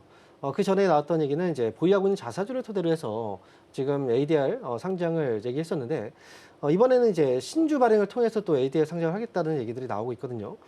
그래서 지금 ADR 상장이 되면 과연 하이닉스의 주가가 이 우리나라 기업으로서의 평가는 사실 좀 많이 디스카운트가 되어 있기 때문에 미국에서 상장을 시키면 그만큼 평가가 잘 받을 수 있을까? 이건 사실 어찌 보면 되게 이제 너무 이제 기대감만 좀 앞선 그런 내용이 아닐까 생각이 들어요. 만약에 ADR 상장을 해서 미국에서 제대로 된 평가가 받지 못한다라고 했을 때, 그렇다면 국내 증시에도 영향을 미칠 수밖에 없거든요. 그리고 ADR 상장을 했을 때 그 과정에서 또 이 자금들을 또 이제 확보를 해야 되기 때문에 그래서 지금으로서는 차라리 SK하이닉스가 ADR 상장에 대한 이슈가 뭐 크게 주가 상승을 바라보는 재료라기보다는 이번에 또 주총이 있잖아요. 주주에 대한 어떤 이제 가치를 제고시키기 위한 어떤 정책들이 조금 더 마련이 되면 차라리 그게 더 주가 상승의 재료가 되지 않을까 이렇게 생각합니다. 그래서 무조건 ADR 상장을 하기 때문에 주가가 올라간다는 논리는 뭐 지금으로서는 좀 맞지 않다 이렇게 보고 있습니다. ADR이 직접적인 이 주가 상승의 촉매라고 보기는 어렵고, 오히려 오늘 나오는 주주 환원과 관련된 키워드들, 그리고 매크로에 대한 변수가 얼마나 진정이 되는지 이런 것들이 조금 더 무게감 있게 작용할 것으로 보이는 상황입니다. 일단 이 전쟁과 관련해서 다양한 이야기들이 나오고 있어서 또 대체 에너지 좀 여쭤봐야 될 것 같아요. 오늘 반응이 조금 프리장에서 나오고 있는 모습인데 어디에 무게중심을 실어야 될지가 사실 궁금합니다. 종전 협상설이 나오고 있으니까 이쪽에 무게중심을 둬서 줄여가는 전략으로 택해야 할지, 아니면 카타르의 이 LNG 불가항력 선언으로 인해서 오히려 강화될 수 있는 내러티브가 형성된 건지 여쭤보고 싶어요. 지금 트럼프 대통령의 그 발언들을 계속 보면은 사실 이란과의 전쟁이 끝나지도 않았고 그리고 협상도 지금 제대로 되지 않은 상황에서 자꾸 이제 끝날 것처럼 얘기를 하고 또 협상이 지금 될 것처럼 얘기를 하는데 사실 그러면서 이제 왜 그런 얘기를 하냐면 결국은 유가 상승에 대한 부담감을 느끼고 있기 때문에 이런 발언들을 많이 하고 있다라고 얘기를 하거든요. 그렇기 때문에 유가가 계속 올라가는 거에 대한 부담을 느끼고 있다는 거고 지금으로선 협상 가능성에 대해서 본다면 서로 요구하는 게 완전히 달라요. 그렇기 때문에 협상이 될 거라는 생각을 하는 분들은 거의 없을 겁니다. 그래서 이건 결국 이제 이벤트성 이제 뭐 시장을 달리기 위한 그런 내용이 되지 않을까 싶고요. 그리고 그렇다고 한다면 유가가 올라가지 않아야 되는데 유가는 또 올라가잖아요. 그래서 지금으로서는 아무래도 이제 대체 에너지, 유가 상승에 대한 부분들은 좀 막으려고 해도 완전히 협상에 대한 어떤 내용들이 이제 구체화되거나 또는 이제 종전에 대한 가능성이 구체화되지 않는다면 유가에 대한 이 반등 자체는 사실 막기는 좀 어렵다라고 생각이 들고 그래서 이제 뭐 에너지 쪽에서 본다면 뭐 기본 유가라든지 또 LNG 가격이 워낙 폭등을 했잖아요. 대체 에너지 쪽에 대한 관심은 지금 시장에서로 본다면 자연스러운 방향이거든요. 그래서 아직까지는 유가 상승분에 대한 기대감이 더 있기 때문에 대체 에너지 관련주들에 대한 이 반응은 조금 더 있지 않을까 싶어요. 그래서 이 종목들은 어쨌든 전쟁이 끝나기 전에 계속 움직일 거기 때문에 빠졌을 때 뭐 차익 매도를 통해서 빠졌을 때 또 사두고 또 올라가면 또 팔고 이렇게 대응을 좀 하시는 게 좋고 다만 이제 장기화 가능성이 높다고 해서 계속해서 이제 장기 투자로 가시는 분들이 간혹 있거든요. 그렇게 하시면 주가는 항상 그 미래 가치가 선반영되는 곳이기 때문에 갑작스럽게 매도가 나오면서 주가가 빠질 수가 있어요. 전쟁이 끝나기 전이라도. 그래서 이 부분은 좀 주의해서 단기 대응을 좀 하시는 게 저는 좋겠다. 이렇게 말씀드리겠습니다. 네, 일단 대체 에너지 관련해서는 여전히 단기적으로 한번 집중해 보는 게 좋겠습니다. 유가도 완전히 진정되지는 않는 상황이고요. 미국과 이란 사이에서도 종전 협상이 나오기는 했지만 아직까지 눈치 싸움이 이루어지고 있기 때문이다라고 보여집니다. 저희는 개장 문 열고 그렇다면 돌아오도록 하겠습니다.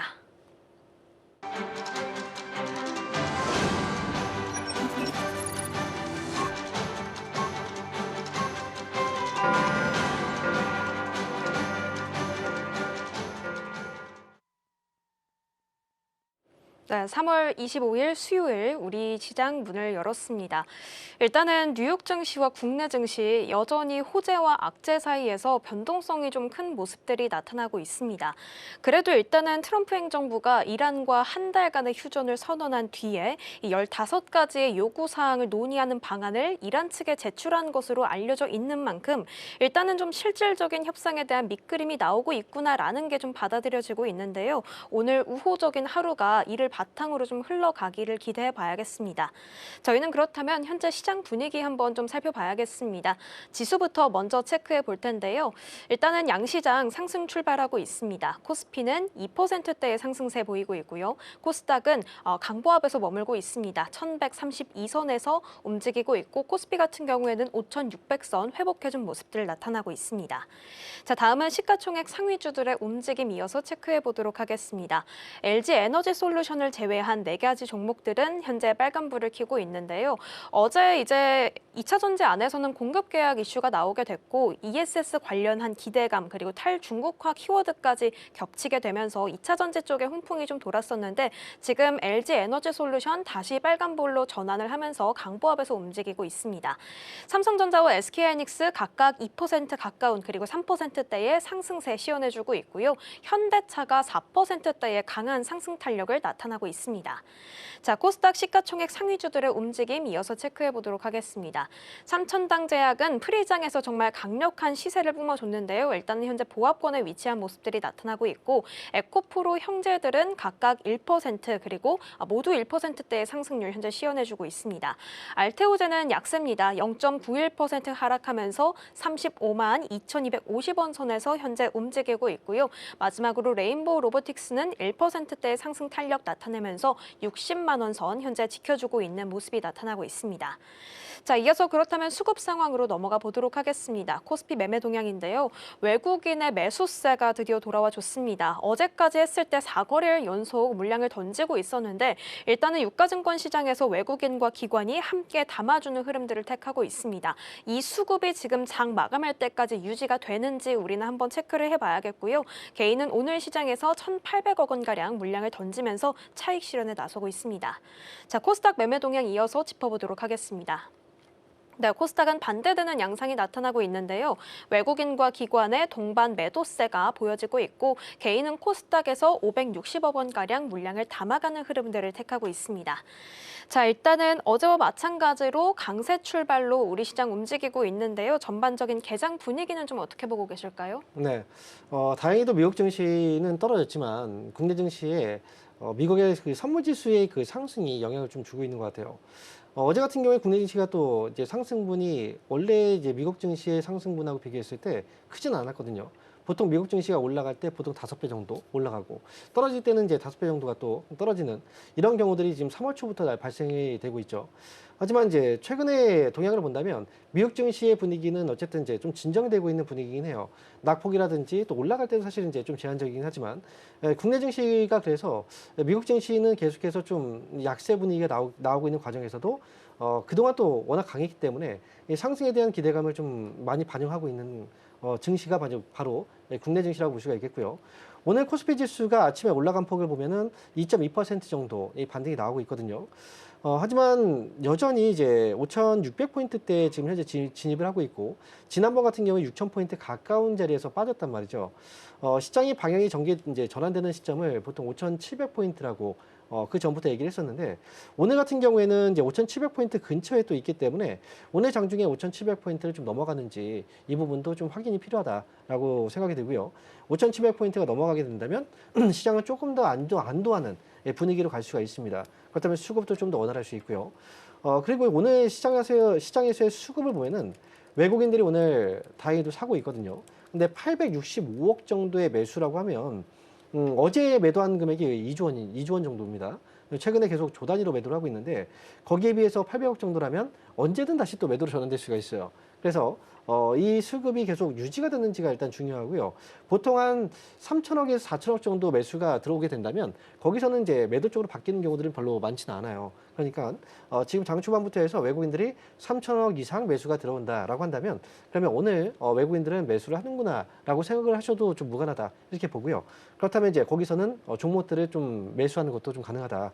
그리고 오늘 시장에서 강한 쪽은 당연히 IT 쪽이 가장 강하고요. 그리고 반도체 쪽 역시도 오늘 좀 강하니까요.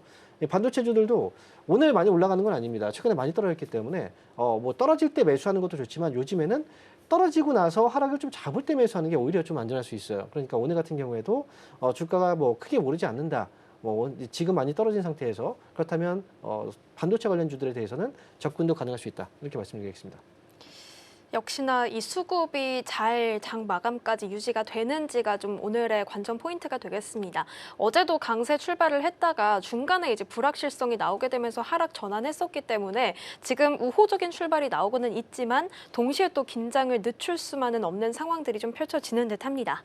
자, 일단 오늘 강하게 움직이는 쪽들 한번 살펴보면은 역시나 광통신주가 오늘도 좀 두각을 나타내고 있습니다. 이 젠슨왕 한마디로 시작을 해서 연속적인 움직임들이 나오고 있는데요. 다만 실적이 아직까지 충분히 받쳐주고 있지 못하는 중소형주가 많다라는 지적이 좀 나오고 있어요. 변동성이 좀 큰 쪽인 만큼 이 수익에 대한 부분은 우리가 분할 대응이 좀 필요한 순간인 걸까요? 일단 광통신 쪽은 이미 그 AI 쪽에서 방향을 선회했을 때 이제 이게 성장을 해가면서 새로운 산업으로 계속 이제 연관성을 보이면서 움직였거든요. 이미 엔비디아 쪽에서도 역시 통신 쪽 분야에 투자를 하고 있었기 때문에 이쪽에 대한 상승은 어느 정도 좀 예상을 할 수 있었던 부분이에요. 그래서 이제 그 관련 종목들이 굉장히 좀 많이 올라왔고 지금 상당히 많은 종목들이 이제 뭐 경고 종목들로 좀 엮이기도 했고 투자 주의 종목으로 엮이기도 했는데요. 그만큼 단기에 좀 많이 급등이 나왔던 거죠. 이 종목들 같은 경우에는 아직까지 뭐 실적이 받침이 되지 않고 있다. 라는 건 당연히 또 어느 정도는 인정할 수 있는 부분이지만 사실 우리가 로봇주들이 움직일 때를 생각해 보면 로봇주들 같은 경우에도 실적이 없는데도 불구하고 굉장히 많이 올라갔던 종목들이 있거든요. 그렇기 때문에 지금 시장의 어떤 트렌드를 이끌어가는 건 사실 엔비디아가 트렌드를 이끌어가고 있잖아요. 그래서 이 종목들 같은 경우에도 지금은 실적은 이제 어쨌든 나중에 좋아질 거라는 기대감으로 선반영이 되고 있는 거기 때문에 이 상승분은 아무래도 조금 더 이어지지 않을까라고 생각이 들어요. 다만 이제 올라가는 시점에서 이제 따라붙기가 너무 좀 부담이 된다라는 거고요. 지금 보유하고 있는 분들의 경우에는 당연히 좀 가져가는 게 맞겠고, 그리고 현재 막 진입을 한다라고 한다면 항상 주식은 이렇게 급등하는 종목들은 떨어질 때 사야 되는데 떨어지면 또 무서워요. 또 더 떨어질까봐. 그래서 만약에 내가 좀 위험한 투자를 이제 약간의 그 리스크가 있는 투자를 하지 않는다고 한다면 이 종목들에 대해서는 접근을 안 하셔도 상관없어요. 왜냐하면 다른 종목들도 많거든요. 근데 만약에 나는 좀 리스크 있는 종목들을 좀 투자하고 싶다라고 한다면 식스지 관련 이제 뭐 광통신이라든지 식스지 이쪽 관련주라든지 또는 이제 앞에서 대체에너지 관련주들 이런 종목들은 떨어질 때 사놓고 올라가면 팔고 이런 트레이딩으로 접근하시는 것도 저는 나쁘지 않다 이렇게 말씀드리겠습니다. 일단은 가장 크게는 엔비디아가 좀 이 트렌드를 주도해주고 있는 상황으로 보여지는데요. 늘 좀 광통신이든 혹은 대체 에너지든 지금 좀 단기적인 테마로 많이 움직이는 경향이 있기 때문에 이런 트레이딩 관점에서 좀 전략들을 잘 세워봐야 될 시점으로 보여집니다. 자, 그럼 저희는 이제 바이오 쪽으로 한번 시선을 옮겨보도록 할게요. 삼천당 제약이 단숨에 다시 8%대 상승률을 보이고 있는데 요즘 코스닥 내의 바이오 시총 상위단들 움직임들 보면은 좀 각기 다르게 방향성을 좀 보이고 있는 모습들이 나옵니다. 심지어 이 액티브 ETF 포트폴리오에서도 좀 비중이 수시로 바뀌고 있다라고 하는데요. 바이오 쪽에서는 우리가 좀 어떻게 선별을 해야 될까요? 일단 삼천당 제약의 경우에는 코스닥 시총 1위까지 지금 올라온 상태고 그리고 지금 연초 1월 달부터 해서 지금 주가 상승률을 본다면 거의 한 5배 정도가 올랐거든요. 가까이. 굉장히 좀 크게 올랐죠. 거의 말 그대로 이제 물이 들어온 것 같아요. 노를 젓고 있는 그런 이제 분위기고 이렇게 탄력이 붙게 되면은 당연히 좀 추가적인 어떤 상승이 나올 수 있고 그리고 지금 같은 경우에는 사실은 거품이 쌓이고 있는 구간이라고 생각을 해요. 그렇기 때문에 삼천당 제약을 일단 본다면 이 종목은 이제 보유하고 있다면 이제 물량을 조금씩이라도 줄여나가는 그런 전략이 좀 좋지 않을까 생각이 들고 어느 순간 떨어지면 또 깊게 떨어집니다. 그러니까 떨어진다고 하더라도 너무 일찍 잡게 되면은 뭐 알테오젠이라든지 이런 종목들처럼 흘러내릴 수가 있거든요. 그러니까 이 부분은 좀 이제 주의해서 보셔야 되고요. 그래서 지금 같은 경우에는 이제 제약 바이오주들을 볼 때 잘 가는 종목들은 굉장히 잘 가고 또 못 가는 종목들은 또 정말 힘들게 못 가는 경우들이 많아요. 그래서 지금 투자 전략으로 본다면 아무래도 이제 올라가는 종목들 위주로 좀 보시는 분들이 많은데 아직까지는 제약바이오 쪽에 대한 어떤 사이클이 들어오지 않은 상황이기 때문에 지금 시장도 이제 뭐 저가 매수 쪽으로 자금들이 많이 돌잖아요. 그래서 차라리 제약바이오주들은 지금은 이제 많이 올라간 종목들보다는 아직까지 좀 기고 있는 종목들이 앞으로 상승분이 나올 가능성이 좀 있지 않을까 이렇게 예상하고 있고요. 삼천당 제약도 지금 1월 달부터 올라갔지만 그 전까지는 주가가 계속 몇 개월째 횡보를 하다가 움직인 거거든요. 그러니까 항상 많이 올라간 종목들은 그 전 단계인 횡보 자리가 좀 있습니다. 횡보 자리가 좀 지겹거든요. 하지만 이 자리를 좀 견뎌내고 나서 주가 상승이 나오듯이 제약바이오주들을 보실 때는 횡보하고 있는 종목들 쪽으로 좀 저는 시선을 돌려보는 게 어떨까 이렇게 말씀드리겠습니다. 바이오는 우리가 덜 오른쪽을 보자 이렇게 좀 정리해 볼 수가 있겠습니다. 그러면 2차 전지는 어떤 맥락으로 살펴봐야 되는지 궁금해요. 사실 어제 뭐 LNF, 삼성 SDI, LG엔솔 탄력적인 움직임들 나왔잖아요. 공급 계약 소식도 있었고 ESS에 대한 기대감, 탈중국화라는 내러티브까지 강하게 붙는 모습이었는데 아직까지는 뭐 완전히 연속성이 나온다라는 생각은 잘 안 들거든요. 이 연속성이 확인될 때까지 좀 더 기다려 볼 필요가 있을까요? 연속성이 없기 때문에 지금은 접근하기가 좀 힘든 거예요. 사람들은 근데 이제 많은 그 어떤 그 기대감을 이 종목들이 많이 떨어졌기 때문에 과거의 주가도 많이 올랐었죠. 과거 주가를 생각하고 지금 주가와 비교했을 때 앞으로 여기서부터 올라가면 좀 많이 올라갈 수 있겠구나 이런 기대감들을 좀 가지고 있는데 결국은 어제 주가가 올라갔던 이제 전반적인 내용을 보면 증권사 쪽에서 전망이에요. 그러니까 증권사 쪽에서 보고서가 나왔고 ESS에 대한 어떤 기대감이라든지 그리고 탈중국 정책을 통해서 이 배터리계가 좀 좋아질 수 있다는 어떤 그런 기대감을 이 보고서가 나오면서 주가가 반응을 했던 건데 하지만 여전히 전기차 시장이 아직까지는 좀 좋지 않은 상황에서 ESS 시장이 얼마나 이 시장을 대체할 수 있을지 이 부분은 아직까지 검증이 안 된 거예요. 왜냐하면 지금까지 그 이제 배터리의 어떤 출하라든지 그다음에 현재 탑재되고 있는 비중을 본다면 결국은 자동차 쪽이 훨씬 더 크거든요. 그래서 이 부분은 확인이 좀 더 필요하다라고 생각이 들고요. 연속성이 없기 때문에 주가가 올라갈 때 사면은 또 밀릴 때 크게 손실이 날 수 있습니다. 그러니까 올라갈 때는 절대 좀 따라가지 않으셨으면 좋겠다. 이렇게 말씀드리겠습니다. 전기차라는 이 본업이 역시 좀 잘 나오는지 이 실적에 대한 부분이 확인이 필요한 순간이겠네요. 좋습니다. 그러면 마지막으로 이제 소부장 관련된 전략도 한번 좀 여쭤보고 싶은데요. 사실 엔비디아 GTC 이후에 좀 시장의 기대는 대형주 쪽에 많이 쏠려 있었던 것 같은데 중동 전쟁까지 겹쳐지는 상황 속에서 지금의 흐름들을 본다면 소부장이 중소형 쪽들이 좀 더 강한 모습들이 나왔습니다. 지금 현재 새로운 모멘텀들은 이렇게 소부장에 더 포진되어 있다라고 봐야 되는 건가요? 투자자의 입장에서 뭐 제가 이제 본다면 사실 삼성전자하고 하이닉스를 매수하는 것보다는 반도체 소부장을 매수하는 게 훨씬 더 매력적이에요. 그만큼 삼성전자 하이닉스가 시장을 주도하고 있는 건 맞는데 그만큼 많이 올라왔고 상승 탄력 자체가 지금은 좀 더뎌지고 있거든요. 그런데 반면에 이제 반도체 중소형주, 뭐 소부장단이라든지 아니면 뭐 이제 칩리스, 팹리스 또는 이제 패키징 쪽 이쪽을 본다면 주가가 상대적으로 오르지 못했고 올라갈 때 탄력이 굉장히 강해요. 결국은 반도체 삼성전자, 하이닉스 반도체 업황이 좋다라고 한다면 소부장 관련주들도 당연히 좋을 수밖에 없거든요. 그래서 이런 투자 관점에서 본다면 오히려 지금은 반도체 투톱보다는 반도체 소부장주가 훨씬 더 메리트가 있다 이렇게 보고요. 그리고 이제 그동안 좀 많이 계속 강조해드렸던 부분이 바로 패키징하고 테스트 쪽이었어요. 이 부분 같은 경우에는 지금 물론 이제 을이지만 슈퍼 을이다. 이쪽이 가장 중요하다고 말씀드렸고 오늘 같은 경우에도 네페스라든지 네페스가 13% 올라오고 있고 두산테스나 LB세미콘, 하나마이크론 종목들이 강하거든요. 그러니까 반도체 안에서도 여러 가지 조금 이제 세부적으로 좀 보실 필요가 있고 그 안에서도 역시 뭐 테스트라든지 패키징 쪽을 좀 눈여겨보시는 것도 좀 좋지 않을까 이렇게 말씀드리겠습니다. 이 투톱 안에서도 대규모 투자 소식들이 나오다 보니까 특히 반도체 소부장도 함께 낙수 효과를 받아가는 분위기입니다. 확실한 메리트를 누려볼 수 있는 구간이라는 점도 함께 체크해 보시면 좋겠습니다. 일단 우리 양시장 상승불 계속 유지해주고 있네요. 그래도 이 상승세가 유지될 수 있는지도 봐야겠고 환율도 소폭 하락한 모습들이 나오고 있습니다. 장 마감까지의 흐름들 계속해서 지켜보시면 좋겠습니다. 스탁 포인트는 여기서 마무리해 보도록 하겠습니다. SCTV 황민혁 전문가와 함께했습니다. 고맙습니다. 감사합니다.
네, 계속해서 캐스팅콜로 이어가 보도록 하겠습니다. 오늘 도움 말씀에는 SK증권 강남금융센터 홍은기 차장 자리해 주셨습니다. 차장님 어서 오세요. 맞습니다. 네, 오늘 시장 분위기 먼저 확인을 좀 해보겠습니다. 코스피가 한 2%대 강세 보이고 있고요. 코스닥이 1.6%. 외국인 투자자가 그래도 코스피 쪽에서는 좀 들어오는 모습들이 확인이 되고 있습니다. 다행히 오늘 아침에 1개월간 휴전에 대한 가능성들이 보도가 좀 나오게 되면서 우호적인 환경이 만들어지긴 한 것 같습니다. 전반적인 개장 분위기 먼저 여쭤보겠습니다. 차장님, 오늘 이 정도 강세 좀 예상을 하셨는지요? 사실 어제 밤까지는 이 정도까지는 예상은 못했습니다. 네, 그 아침 이제 개장 한 1시간 전쯤에 트럼프 이제 행정부 쪽에서 이제 이란과의 이제 전쟁에 대해서 조금 더 이제 한 달 정도 유예에 대한 그런 이제 그 속보들이 나오면서 개장 이제 전에 조금 이제 투자자분들에 대한 심리가 조금 이제 개선이 되고 상승 출발하겠구나 이제 그렇게 판단을 했는데 역시나 이제 프리장 또한 이제 긍정적인 흐름 이제 나와줬고 지금 본장 이제 시작됐는데 2% 후반대 이제 2.99% 정도대 이제 2% 사이에서 이제 형성되고 있는데 결국에 이제 주도하고 있는 sek터인 이제 반도체 SK 하이닉스라던가 삼성전자가 현재 이제 큰 폭으로 상승하고 있고요. 그 외에 이제 반도체 소부장주들도 현재 시세가 이제 크게 나와주고 있는 그런 상황입니다.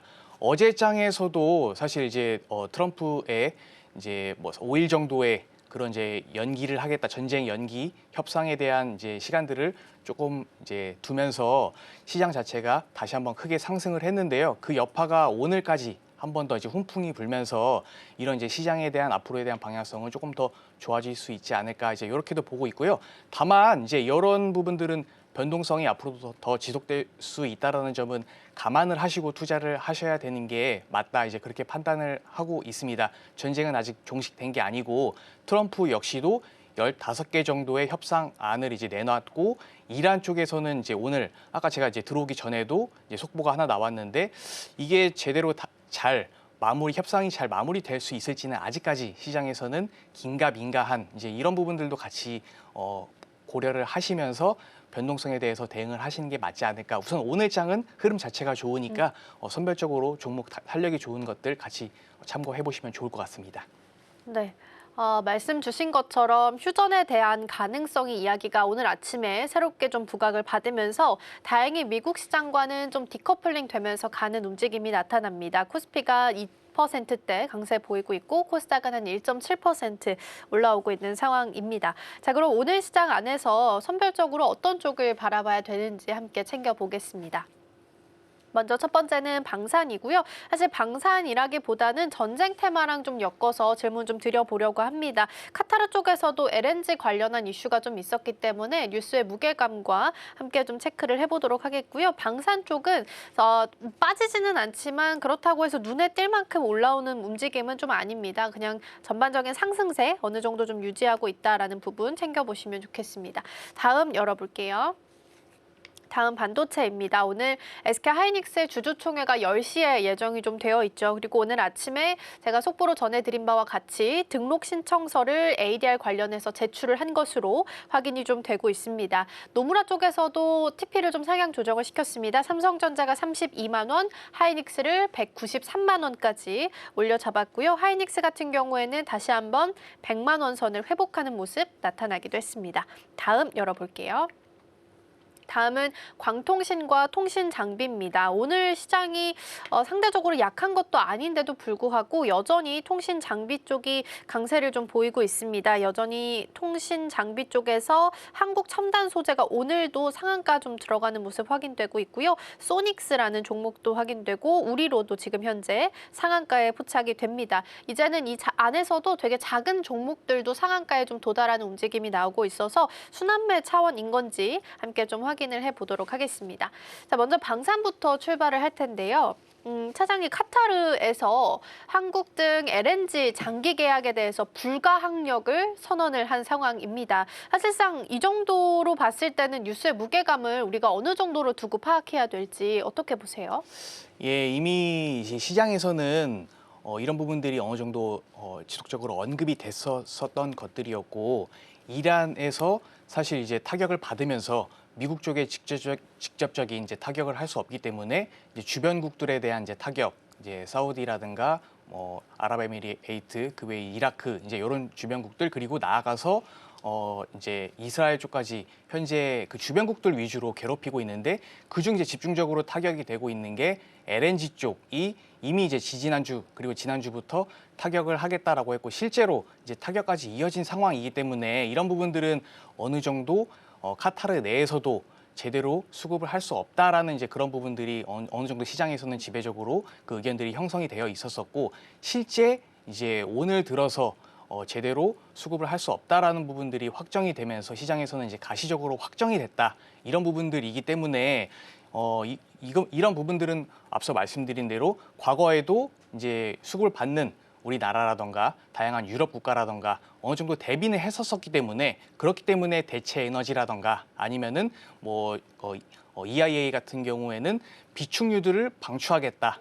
방출하겠다. LNG 쪽에 대해서 조금 더 수급이 원활하게 이제 준비하겠다. 각국에서 이제 그렇게 준비를 하고 있었고 세계적으로도 준비를 하고 있었기 때문에 시장에 대한 충격은 단기적으로 물론 올 수 있다. 다만 중장기적으로는 이미 대비를 해 왔었었고 이런 전쟁에 대한 에너지 수급에 대한 변동성은 이미 다른 투자자라든가 각국에서 판단을 하고 파악을 하고 있었기 때문에 중장기적으로는 어느 정도 충격 완화는 다 가만히 되어 있다. 이렇게 보시는 게 맞을 것 같습니다. 네, 이미 어느 정도 알려져 있던 뉴스였기 때문에 어느 정도 충격 완화로 받아들일 수 있겠다. 그래서 그런지 오늘 SOFC 쪽이 좀 강하긴 하네요. 아모센스가 13% 정도 올라오고 있는데 전반적으로 이런 유가나 LNG 가격이 올라가게 되면 상대적인 대체 에너지를 찾기 마련이고 오늘은 SOFC 쪽도 흐름 괜찮고요. 태양광도 전반적인 흐름을 봤을 때는 상승분이 한 2에서 한 5% 정도 상승분 켜져 있는 부분들도 확인이 좀 되고 있습니다.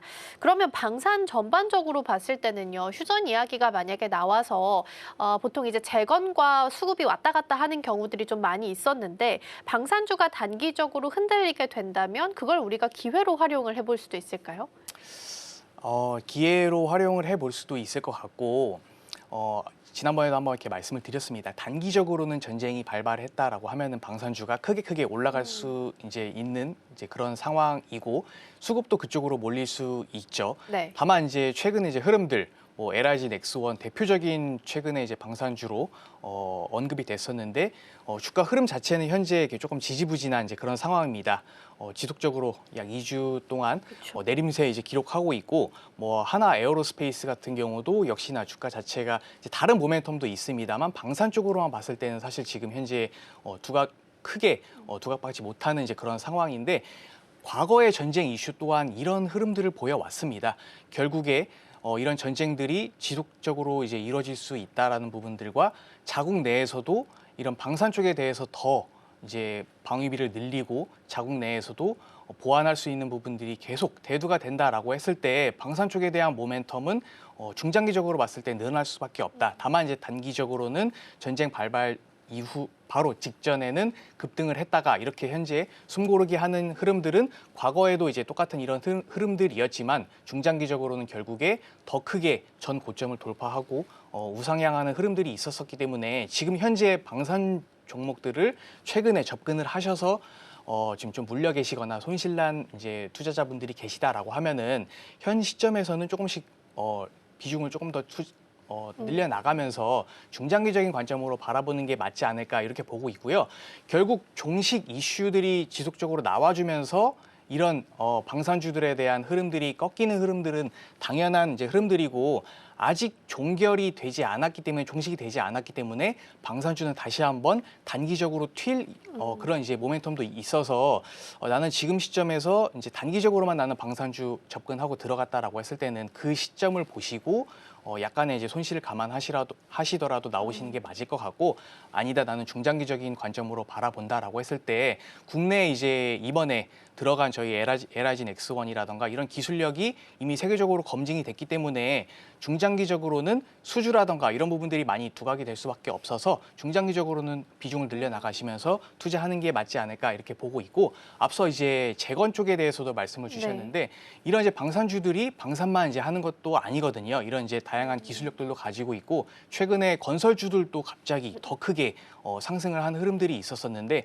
건설주들이 국내에 이제 아파트라던가 이런 건설 시공뿐만 아니라 원전 쪽도 같이 하고 플러스 이런 이제 전쟁이 종식이 됐을 때 재건 쪽에 대한 그런 이제 모멘텀도 있는데 결국 방산 쪽도 결국 이제 공격에 대한 그런 무기보다는 방어에 대한 무기들이 더 시장 자체 파이가 더 크기 때문에 전쟁이 끝나더라도 결국 이제 방위에 대한 그런 방어 체계들은 결국 재건과 동일한 흐름으로 같이 봤을 때 중장기적으로는 앞으로 더 상승할 수 있는 모멘텀이 있다. 이렇게 정리해 보도록 하겠습니다. 네, 그렇게 본다면 기간의 차이를 좀 두면서 전략을 세워야겠네요. 단기적으로 봤을 때는 급등도 있겠지만 반대로 또 떨어지는 구간들도 있을 수 있기 때문에 중장기적으로 봤을 때 우상향을 그린다면 지금도 괜찮다라는 말씀을 좀 주셨습니다. 넘어가서 반도체도 확인을 좀 해보겠습니다. 반도체 투톱을 보니까 오늘 하이닉스가 100만 원 선을 회복을 해냈고요. 그리고 삼성전자는 아직은 20만 원 선에 대한 회복이 나타나지는 않고 있습니다. 근데 개인이 떨어질 때 비투로 제일 많이 샀던 종목이 반도체 투톱이라는 뉴스가 있었습니다. 개인들이 그렇게 되면 만약에 지수가 하락했을 때 개인들이 받을 사람이 없게 되면 강제 청산에 대한 우려가 여전히 있는 상황이긴 하거든요. 그래서 전쟁 변동성은 차장님 아무도 예측을 할 수가 없잖아요. 그렇게 본다면 투톱에 대한 전략을 어떻게 가져가야 돼요? 별개로 가져가도 괜찮아요? 저는 이제 별개로 가져가는 게 맞지 않을까 이렇게 보고 있고, 이제 지속적으로 말씀을 드렸던 게 기업의 펀더먼털이 훼손되지 않았다라고 했을 때는 이런 이제 매크로적인 이슈들은 저점 매수의 기회가 맞다, 이제 이렇게 보여지고 있고요. 삼성전자, SK 하이닉스가 최근에 이제 외국인 수급이 더 많이 이제 빠져나가게 됐고, 신용잔고도 오히려 이 두 종목에 많이 늘어나게 됐고, 외국인 수급 같은 경우는 최근 3월 들어서 많이 빠져나가거나 매크로적인 이슈로 많이 빠져나간 게 아니라 이미 연초부터 외국인들은 지속적으로 이제 매도를 해왔습니다. 특히 삼성전자에 더 많은 이제 매도세가 많이 몰려왔고, 이 매도세가 한편으로는 이 펀더멘탈 자체가 훼손돼서 외국인들이 나가는 거 아니냐, 환율이 1,490원대까지, 지금 이제 1,500원대 이상으로도 이제 이어졌지만 전쟁 이전까지만 해도 1,470원, 80원은 어느 정도 고환율이라고 이제 인식이 되어 있었었고, 정부에서도 이런 부분들을 어느 정도 이제 해지하겠다라는 이제 그런 부분들도 많이 나왔기 때문에 환율적인 이슈로 혹시 외국인들이 나간 게 아닌가, 이런 이제 시장에서는 의구심들이 이제 한 두 가지 정도, 세 가지 정도가 있었었는데, 결국 이런 의구심들은 다른 쪽으로 이제 살펴본다라고 했을 때 이미 외국인들은 이런 투톱에 대한 종목들을 과거에도 많은 비중을 가지고 있었고, 이미 과거 이제 그 작년부터 6개월간 2배, 3배, 많게는 4배까지 올랐기 때문에 각 글로벌적으로 지금 이머징 시장에서 가지고 있는 비중을 줄여야 되는, 그러니까 결국에는 포트 리밸런싱이 필요하기 때문에 이런 이제 계속 주가가 올라갈 때마다 비중을 축소했다, 이런 관점으로도 바라본다라고 했을 때 이거는 건강한 리밸런싱이지, 오히려 환율이 많이 올라서 혹은 이제 이런 해당 종목들의 개별 종목들에 대해서 악재가 어느 정도 예상이 돼서 외국인들이 빠져나가는 건가, 이렇게만 볼 게 아니다라는 것으로 이제 정리를 해볼 수 있을 것 같고요.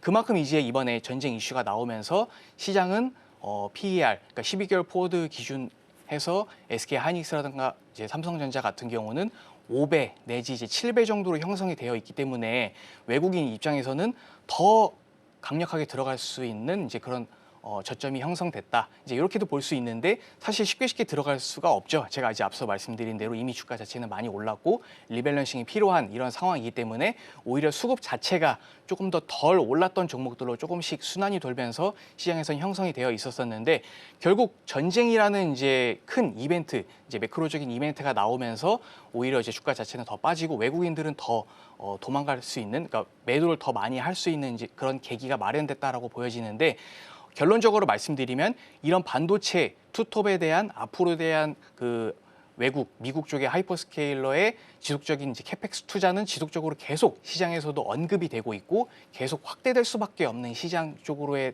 그 구조 환경이 형성이 됐고, SK 하이닉스라든가 삼성전자는 더 크게 성장할 수밖에 없는, 매출이라든가 영업이익이 더 크게 나올 수밖에 없는 환경이다, 이렇게 본다라고 했을 때 이런 이제 매크로적인 이슈로 저점 매수의 기회로, 그러니까 양방향으로 이제 살펴보는, 앵커님께서 말씀 주신 대로 양방향으로 이제 살펴보면서 주가가 떨어졌을 때 이런 두 이제 반도체 투톱에 대해서는 지속적으로 모아가는 전략이 저는 맞지 않을까, 그렇게 보고 있습니다. 네, 건강한 리밸런싱 차원이라는 말씀을 좀 해주셨습니다. 그렇게 되면 오히려 떨어졌을 때는 계속해서 모아가는 전략은 유효하다라는 말씀 정리해 주셨고요.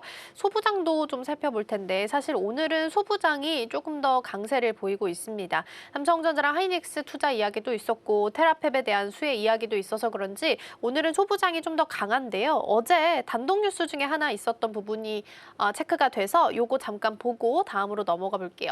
어제 단독 뉴스긴 합니다만 한화 세미텍이 하이브리드 본더 공급 임박했다라는 소식이 좀 전달이 됐습니다. 오늘 보니까 한화비전이 12.5%, 한미반도체가 한 2%까지 강세를 좀 보이고 있는데, 두 종목에 대한 전략의 조언을 좀 주신다면 어떤 부분들이 있을까요? 예, 우선 한화비전, 그러니까 그러니까 이제 자회사인 하나세미텍과 한미반도체 같은 경우는 이제 대표적으로 SK하이닉스라던가 삼성전자의 이제 그동안 HBM이 크게 시장에서 화두가 됐었고 지속적인 매출 캐파가 늘어났는데 이런 TC본더 이런 부분에 있어서 가장 큰 이제 시장 점유율을 가지고 있고 특히 한미반도체가 이제 크게 가지고 있죠. 그리고 최근에는 오히려 이제 고단층이 되고 더 이제 기술력이 늘어남에 따라서 하이브리드 본딩 쪽에 대한 그런 이슈들도 이제 시장에서는 그런 이제 얘기들이 나오고 있는 상황입니다. 그렇기 때문에 이 두 종목에 대해서는 앞으로에 대한 상승 모멘텀이 더 남아 있다라고도 시장에서 전망하고 있고 저 또한 이제 그렇게 생각을 하고 있는데요. 하나비전 같은 경우는 이제 금일 11.45% 정도로 지금 현재 92,300원, 400원 정도로 형성이 되어 있는데 가장 이제 본업이죠. CCTV라던가 이제 이런 쪽에 대한 수혜 그리고 이제 실적이 크게 개선됐다라는 부분에 있어서 첫 번째로 현재 주가 자체가 크게 올라가는 부분들이고 그리고 이제 앞서 이제 말씀 주셨던 단독 이제 보도 같은 경우 SK하이닉스라던가 삼성전자의 이런 이제 TC본더 장비에 대한 공급들에 대한 이슈 이런 부분들이 결국에는 현재 시장에서 한미반도체가 많은 파이를 가지고 있는데 오히려 이제 하나세미텍과 나아가서 이제 모회사인 하나비전이 더 큰 이제 수혜가 예상된다라고 했을 때 주가 자체는 이렇게 크게 상승할 수밖에 없는 이제 그런 흐름들이고요. 기술적으로 봤을 때에도 현재 주가 자체 그 상승 흐름 자체가 현재 꺾이지 않았고 매크로적인 전쟁 이슈가 있음에도 불구하고 뭐 삼성전자라든가 SK하이닉스 차트로만 비교해봤을 때도 전혀 이거는 훼손된 기술적으로 훼손된 그림이 아니다라고 이제 볼 정도로 그만큼 수급들이 양호하게 들어가 있고 흐름 자체를 깨지 않는 이런 흐름들 결국에 이제 주식 자체가 다양하게 이제 어떤 요소들이 응축이 되고 긍정적인 모멘텀이 형성이 됐을 때 올라가는 부분들인데 기술적으로는 들어갈 수 있는 아주 긍정적인 그런 흐름들이다 이제 그렇게 보여지고 있고 앞으로 이제 HBM뿐만 아니라 다양하게 나올 수 있는 이제 모멘텀들이 이제 뭐 엔비디아를 필두로 해서 늘어난다라고 했을 때 이런 이제 본더 쪽에 대한 부분들은 당연히 더 기술이 고도화되고 이제 더 이제 늘어날 수밖에 없는 상황들이기 때문에 반도체 소부장 중에서도 금일 이런 이제 TC 본더 쪽에 대한 장비 부분들의 금일 큰 상승이 이뤄지고 있는데 이 두 종목뿐만 아니라 현재 다른 반도체 소부장도 현재 그 수치 자체가 크게 올라가고 있습니다. 네, 근데 이제 금일 이 두 종목이 더 큰 시세 보여주고 있는데 앞으로도 유심히 보시면서 대응하시는 게 맞지 않을까 보고 있고 현재 말씀드렸던 기술적으로도 진입하기에 이제 금일장에서는 이제 크게 급등했기 때문에 살짝 부담스럽지만 분할 매수 관점으로도 현재 들어갈 수 있는 괜찮은 자리다 그렇게 정리해 볼 수 있을 것 같습니다. 네, 그러니까 추세가 참 견고하게 유지가 잘 되고 있는 것 같습니다. 반도체 소부장과 관련한 단독 뉴스까지 체크를 좀 해봤고요. 확실히 오늘은 하나비전이 조금 더 강하게 움직이네요. 다음으로는 통신 장비, 광통신 쪽 보도록 하겠습니다. 자세히 보면 초기에 움직였던 큰 종목들 대비해서 이제는 중소형단에서 오름세를 시현하는 종목들이 더 눈에 많이 띄고 있습니다. 그러면 섹터의 기대감이 유효하다라고 판단을 한다면 기존에 초기에 좀 올랐었던 대형주들의 회귀 본능이 나중에 일어날 수 있다라는 판단 하에서 지금 오히려 접근할 구간일지 어떻게 보세요? 예, 아무래도 이제 그 말씀 주신 것도 맞고 최근 이제 흐름 자체가 2월까지만 해도 이렇게 예상할 수 없었던 흐름들이었잖아요. 갑자기 어느 누구도 예측할 수 없는 전쟁 이슈가 나왔기 때문에 이게 전체적인 시장에 대한 판도도 조금 달라졌다라고 판단을 합니다. 그러니까 재작년 혹은 작년 초까지만 해도 국내 주식은 이제 그러니까 박스피라고도 이제 불렸었었고 어느 정도 이제 빨리 이제 올라갈 수 있는 종목들 위주로 들어갔다가 빨리 빠지자라는 이제 투자자분들의 생각이 많았다라고 하면은 작년 중반부터 대형주 위주로 그러니까 조방원부터 해서 이제 반도체 그 이후에 이제 어느 정도 대형주 위주로 뭐 2배 내지 3배 많게는 이제 6배 가까운 큰 대세 상승이 일어나면서 이제 국내 증시도 미국장과 다르게 대형주 위주로 가져가도 크게 수익이 날 수 있는 구조다라는 부분들이 형성되면서 오히려 지금 현재 시장에서는 이제 매크로적인 이슈가 다시 한번 덮치면서 짧게 이제 순환이 돌면서 다시 한번 짧게 들어갔다가 이제 들어가는 가벼운 종목들 위주로 들어가는 게 맞지 않을까라는 이제 투자자들의 시장의 그런 분위기가 형성이 된 것 같아요. 그런데다가 이제 엔비디아 이제 지지난주였죠. GTC 2026에서 이제 광통신에 대한 분야들 이런 부분들이 부각을 받으면서 물론 이제 이런 GTC 2026 그 전에도 광통신 쪽은 조금 더 이제 그런 상승 모멘텀들이 있었습니다. 그게 이제 오히려 이제 젠슨 왕 CEO의 언급에 따라서 더 크게 시장은 불이 붙었다 이렇게 판단할 수 있을 것 같고요. 이런 광통신 분야는 사실 기존에는 어느 정도 가시화된 그런 뉴스가 아니었기 때문에 이런 부분들이 지금 현재 과시화되면서 더 크게 주가는 상승하고 있다. 다만 이제 광통신 분야 그 안에 섹터 안에서도 조금씩 순환이 돌면서 크게 올라갔던 종목들, 뭐 예를 들자면은 뭐 어제 빛과전자라던가 이제 이런 종목들은 크게 올라갔지만 오히려 이제 RF 같은 이제 계열사들은 주가 자체가 조금 쉬어가는 흐름들이었고 금일은 또 역시나 이제 같은 섹터 내에서 순환이 돌면서 이게 어느 쪽으로 이제 들어가야 되나 많이 이제 생각을 하실 수 있을 것 같은데 이런 광통신 분야에서도 종류들이 여러 가지 있다라고 보시면 될 것 같습니다. 광원이죠. 레이저 쪽 같은 경우는 이제 빛을 만들어내는 이제 그런 부분들로 전기 신호를 빛으로 이제 바꾼다. 이제 이렇게 보실 수 있을 것 같아서 대표적으로 이제 RF 머티리얼즈를 대표적으로 이제 보시면 될 것 같고요.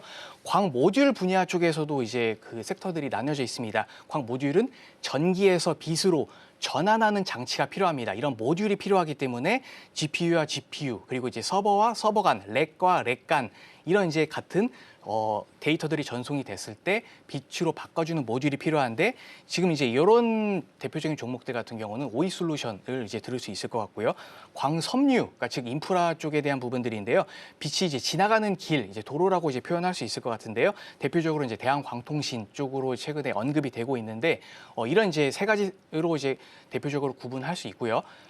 이번에 이제 엔비디아 젠슨 왕이 이제 언급을 했던 CPU에 대한 부분들이 있습니다. 실리콘 포토닉스라고 반도체 칩 안에 이제 구리 대신 이제 광섬유 쪽으로 이제 데이터를 주고받는 기술이 있는데 이런 실리콘 포토닉스를 조금 더 이제 접합을 하고 패키징 기술을 보통 이제 CPU라고 이제 불리고 있습니다. 이렇게 총 4가지에 대한 광통신 쪽에 대해서도 4가지에 대한 분야들이 각각 있기 때문에 이런 부분들은 결국에는 같은 섹터 내에서도 순환이 돌면서 이제 조금씩 이제 흐름들이 이어지고 있다 이렇게 보시면 될 것 같고요. 저는 그래서 이제 RF 머티리얼즈를 조금 현재 광통신 쪽에서는 유심히 보고 있는데 당연히 이제 RF HIC에 대해서는 지지난주에도 언급을 드렸기 때문에 이런 부분들은 이제 잠깐 넘어가고 자회사인 머티리얼즈 같은 경우는 루멘텀 쪽에서도 현재 협업을 하고 있습니다. 간밤에 미국장에 이제 상장되어 있는 루멘텀 홀딩스가 10%대 급등을 했습니다. 물론 이제 미국장은 사실 큰 흐름 없이, 그러니까 큰 이제 호조 없이 이제 약보합으로 마감했는데 오히려 이제 광통신에 있는 루멘텀 홀딩스, 엔비디아가 이제 3월 초에 20억 달러를 이제 투자를 했죠. 그만큼 엔비디아 쪽에서도 이제 광통신 쪽에 대해서 직접적으로 이제 들어가겠다라고 어떻게 보면 천명을 한 상태인데 RF 머티리얼즈가 루멘텀과 직접적인 이제 계약을 맺고 있어서 이런 부분들은 앞으로 루멘텀 향 수주가 실제 더 증가를 하게 될 가능성은 당연히 높을 수밖에 없고 그렇게 된다라고 했을 때 설비 투자라던가 현재 진행 중에 있는데 앞으로 더 크게 진행될 수 있다라고 이제 보여지고 있고요. 이런 부분들은 단순 현재 기대감으로 최근에도 계속 흐름들을 이어가고 있는데 앞으로는 가시적인 성과라던가 흐름들이 이어진다라고도 판단하고 있어서 단기적으로는 앞서 말씀드렸던 짧게 이런 가벼운 시가총액이 사실 적기 때문에 가볍게 빨리빨리 올라갈 수 있지만 중장기적으로 나는 포모를 느끼고 과거에 들어갔던 대형주 위주를 못 잡았다 혹은 중대형주 앞서 말씀드렸던 하나비전이라던가 이런 부분들을 많이 못 들어갔다라고 했을 때는 광통신 분야도 지금 현재 단기적으로 들어갈 수 있는 괜찮은 자리이고 중장기적으로도 보셔야 되는 게 맞다. 이렇게 정리를 해보도록 하겠습니다. 네, 일단 RF 머티리얼즈 관련한 부분들 좀 짚어주셨고요. 앞서 언급 주셨던 RF HIC 같은 경우에는 고점 대비해서 한 15% 정도 빠져 있는 상태입니다. 그렇게 본다면 앞으로 다시 회귀 본능을 통해서 처음에 잘 올랐었던 종목들로 돌아온다고 감안을 해봤을 때는 다시 한번 이런 종목들 위주로 해서 집중해서 보셔도 좋을 것 같습니다. 개장 분위기 잘 살펴봤고요. 차장님과는 여기서 인사 나누겠습니다. 오늘 말씀 고맙습니다. 감사합니다. 네, 계속해서 우리 시장 어떻게 흘러가고 있는지 확인해 보겠습니다. 시황센터 연결합니다. 서수진 앵커. 네, 이 시각 시각센터입니다. 4월 9일, 그러니까 미국이 이란과의 전쟁을 마무리하는 시점을 4월 9일이라고 잠정 결정했습니다. 하지만 종전에 대한 기대보다는 의구심이 더 크게 반영이 되면서 간밤 뉴욕 증시 3대 지수 모두 하락 마감했었는데요. 이란이 호르무즈 해협의 통행세로 최대 200만 달러를 요구하고 있다라는 소식과 함께 이 미국의 공수부대를 투입할 계획까지 알려지게 되면서 투심이 억제가 됐습니다. 미국이 일단 1개월 휴전을 선포하기는 했지만 오늘 우리 증시 어떻게 흘러가는지 살펴봐야 되겠습니다. 코스피 지수 3% 상승하면서 5,721선 지나가고 있고요. 코스닥도 2.4% 빨간불 켜내면서 1,148선 돌파해내고 있습니다. 오늘장 흐름 괜찮은데요. 수급 한번 살펴보도록 하겠습니다. 코스피 매매 동향입니다. 메이저 주체들이 오늘 들어오는 흐름 보여지고 있습니다. 외국인이 2천억 원가량 들어오고 있고요. 기관도 9천억 원가량 크게 담아내고 있는 모습 체크가 되고 있습니다. 개인만이 1조 원가량 차익 실현하는 움직임도 체크가 되고 있습니다. 지금 사실 이달 들어서 개인 투자자가 순매수한 주식이 26조 원 규모로 나오면서 월간 기준 최대치를 기록했다고 하는데요. 오늘장에서는 차익 매물 움직임 포착되고 있습니다. 이어서 코스닥 매매 동향 확인해 보겠습니다. 네, 코스닥 매매 동향입니다. 개인과 외국인이 현재 매수 우위 보여주고 있습니다. 외국인이 조금 더 많이 담고 있는데요. 400억가량 매수 우위 보여주고 있고요. 개인도 이제 140억가량 담아내고 있습니다. 기관이 혼자 이제 504억 원가량 팔자세 보여주고 있습니다. 자, 그렇다면 업종별 흐름도 체크해 봐야 되겠습니다. 코스피 업종별 흐름 체크해 보겠습니다. 오늘장 증권주가 강한 모습입니다. 5.8% 상승해 내고 있고요. 의료 정밀은 4%대 오름세 보여주고 있습니다. 보험은 3%대 탄력, 전기전자도 오늘장에서 3%대 힘 받아가고 있고요. 금융업과 의약품까지 3.48% 정도 상승 탄력 보여주고 있습니다. 그렇다면 하락하는 종목도 살펴보도록 하겠습니다. 네, 하락하는 업종입니다. 전기가스업, 최근 이 가스에 대한 대안으로 부각이 됐었는데요. 오늘장에서는 차익 실현하는 모습 나타내고 있네요. 0.2% 덜어내고 있고요. 비금속 광물도 0.05% 약보합권에서 거래되고 있습니다. 자, 그렇다면 코스닥 업종별 흐름도 체크해 보도록 하겠습니다. 네, 상승하고 있는 업종 일반 전기전자, 그러니까 반도체 소부장 쪽에 오늘 강하게 탄력 보여주면서 4% 상승해 내고 있습니다. 비금속이 3.9% 강세, 제약도 오늘 3.3% 강세 보여주고 있고요. 종이 목재와 제조까지 상승불, 금융도 2.55% 상승불 켜고 있습니다. 자, 그렇다면 코스피 거래대금도 확인해 보도록 하겠습니다. 코스닥 업종지수입니다. 금속만이 0.32% 하락하고 있습니다. 코스피 거래대금 확인해 보도록 하겠습니다. 네, 코스피 거래대금 상위 오늘은 1위 자리에 SK 하이닉스가 포지션하고 있습니다. 4%대 상승불 켜내고 있고요. 102만 8천 원 선 지나가고 있습니다. 이번에 이제 미국 ADR 상장 공모 신청서를 제출했다라는 소식과 함께 오늘장에서 삼성전자보다 큰 탄력 받아가고 있고요. 삼성전자는 오늘장에서 3% 상승하면서 19만 5천 원 선 지나가고 있습니다. 네, 현대차 오늘 3% 정도 오르고 있는데요. 이번에 이 현대차 안에서 자회사인 보스턴 다이내믹스가 로보틱스 민간 싱크탱크에 참여한다라는 이야기가 나왔습니다. 이 소식에 오늘 피지컬 AI 관련된 종목이 주목받게 되면서 50만 8천 원 선 돌파해내고 있는 모습입니다. 대우건설은 오늘 1.45% 정도 빠지고 있습니다. 16,000원 선에 거래가 되고 있고요. 이틀 연속 지금 차익 실현하는 모습 체크가 되고 있습니다. 네, 한화비전도 오늘 거래대금 상위 포지션하고 있는데요. 16% 상승하면서 96,000원 선에 지나가고 있습니다. 자회사 하나셀미텍이 반도체 소부장 기업이죠. 현재 이 삼성전자나 SK 하이닉스를 고객사로 두고 있는데요. 지금 반도체 투톱이 오늘 힘을 받아가면서 소부장 단에도 움직임이 체크되고 있습니다. 이어서 코스닥 거래대금 상위도 만나보도록 하겠습니다. 네, 오늘 한패스가 우리 기술을 제치고 1위 자리로 지금 등극을 했습니다. 오늘장에서 이제 외국인 종합생활금융 플랫폼 기업으로 코스닥 시장에 상장한 종목인데요. 133% 급등하면서 상장하자마자 4만 4천 원 선에서 현재 거래 진행 중입니다. 솔리드 같은 오늘 통신 장비들 흐름이 좋은데요. 대한광통신도 힘을 받고 있습니다. 우선 솔리드가 8% 강세 받아가면서 14,500원 선 지나가고 있고요. 대한광통신 같은 경우 경우 10% 지금 상승하게 되면서 9,100선 지나가고 있습니다. 통신주 흐름 오늘 괜찮고요. 우리기술 같은 경우에는 오늘 차익 실현 움직임 포착되고 있습니다. 4% 하락불 켜면서 25,850선에서 현재 거래 진행 중입니다. 펄어비스 최근 신작에 대한 기대감이 꺼지게 되면서 하락했었는데 이번에 이 부분에 대해서 손익분기점을 넘었다라는 발표가 나오게 됐습니다. 그러면서 19% 현재 상승 움직임 포착되고 있고요. 48,000원 선에 거래 진행되고 있습니다. 그렇다면 코스피 시총 상위 종목의 움직임도 살펴보도록 하겠습니다. 네, 삼성전자 우선주 삼성전자와 함께 3%대 탄력 보여주면서 13만 원 선에서 거래 진행되고 있습니다.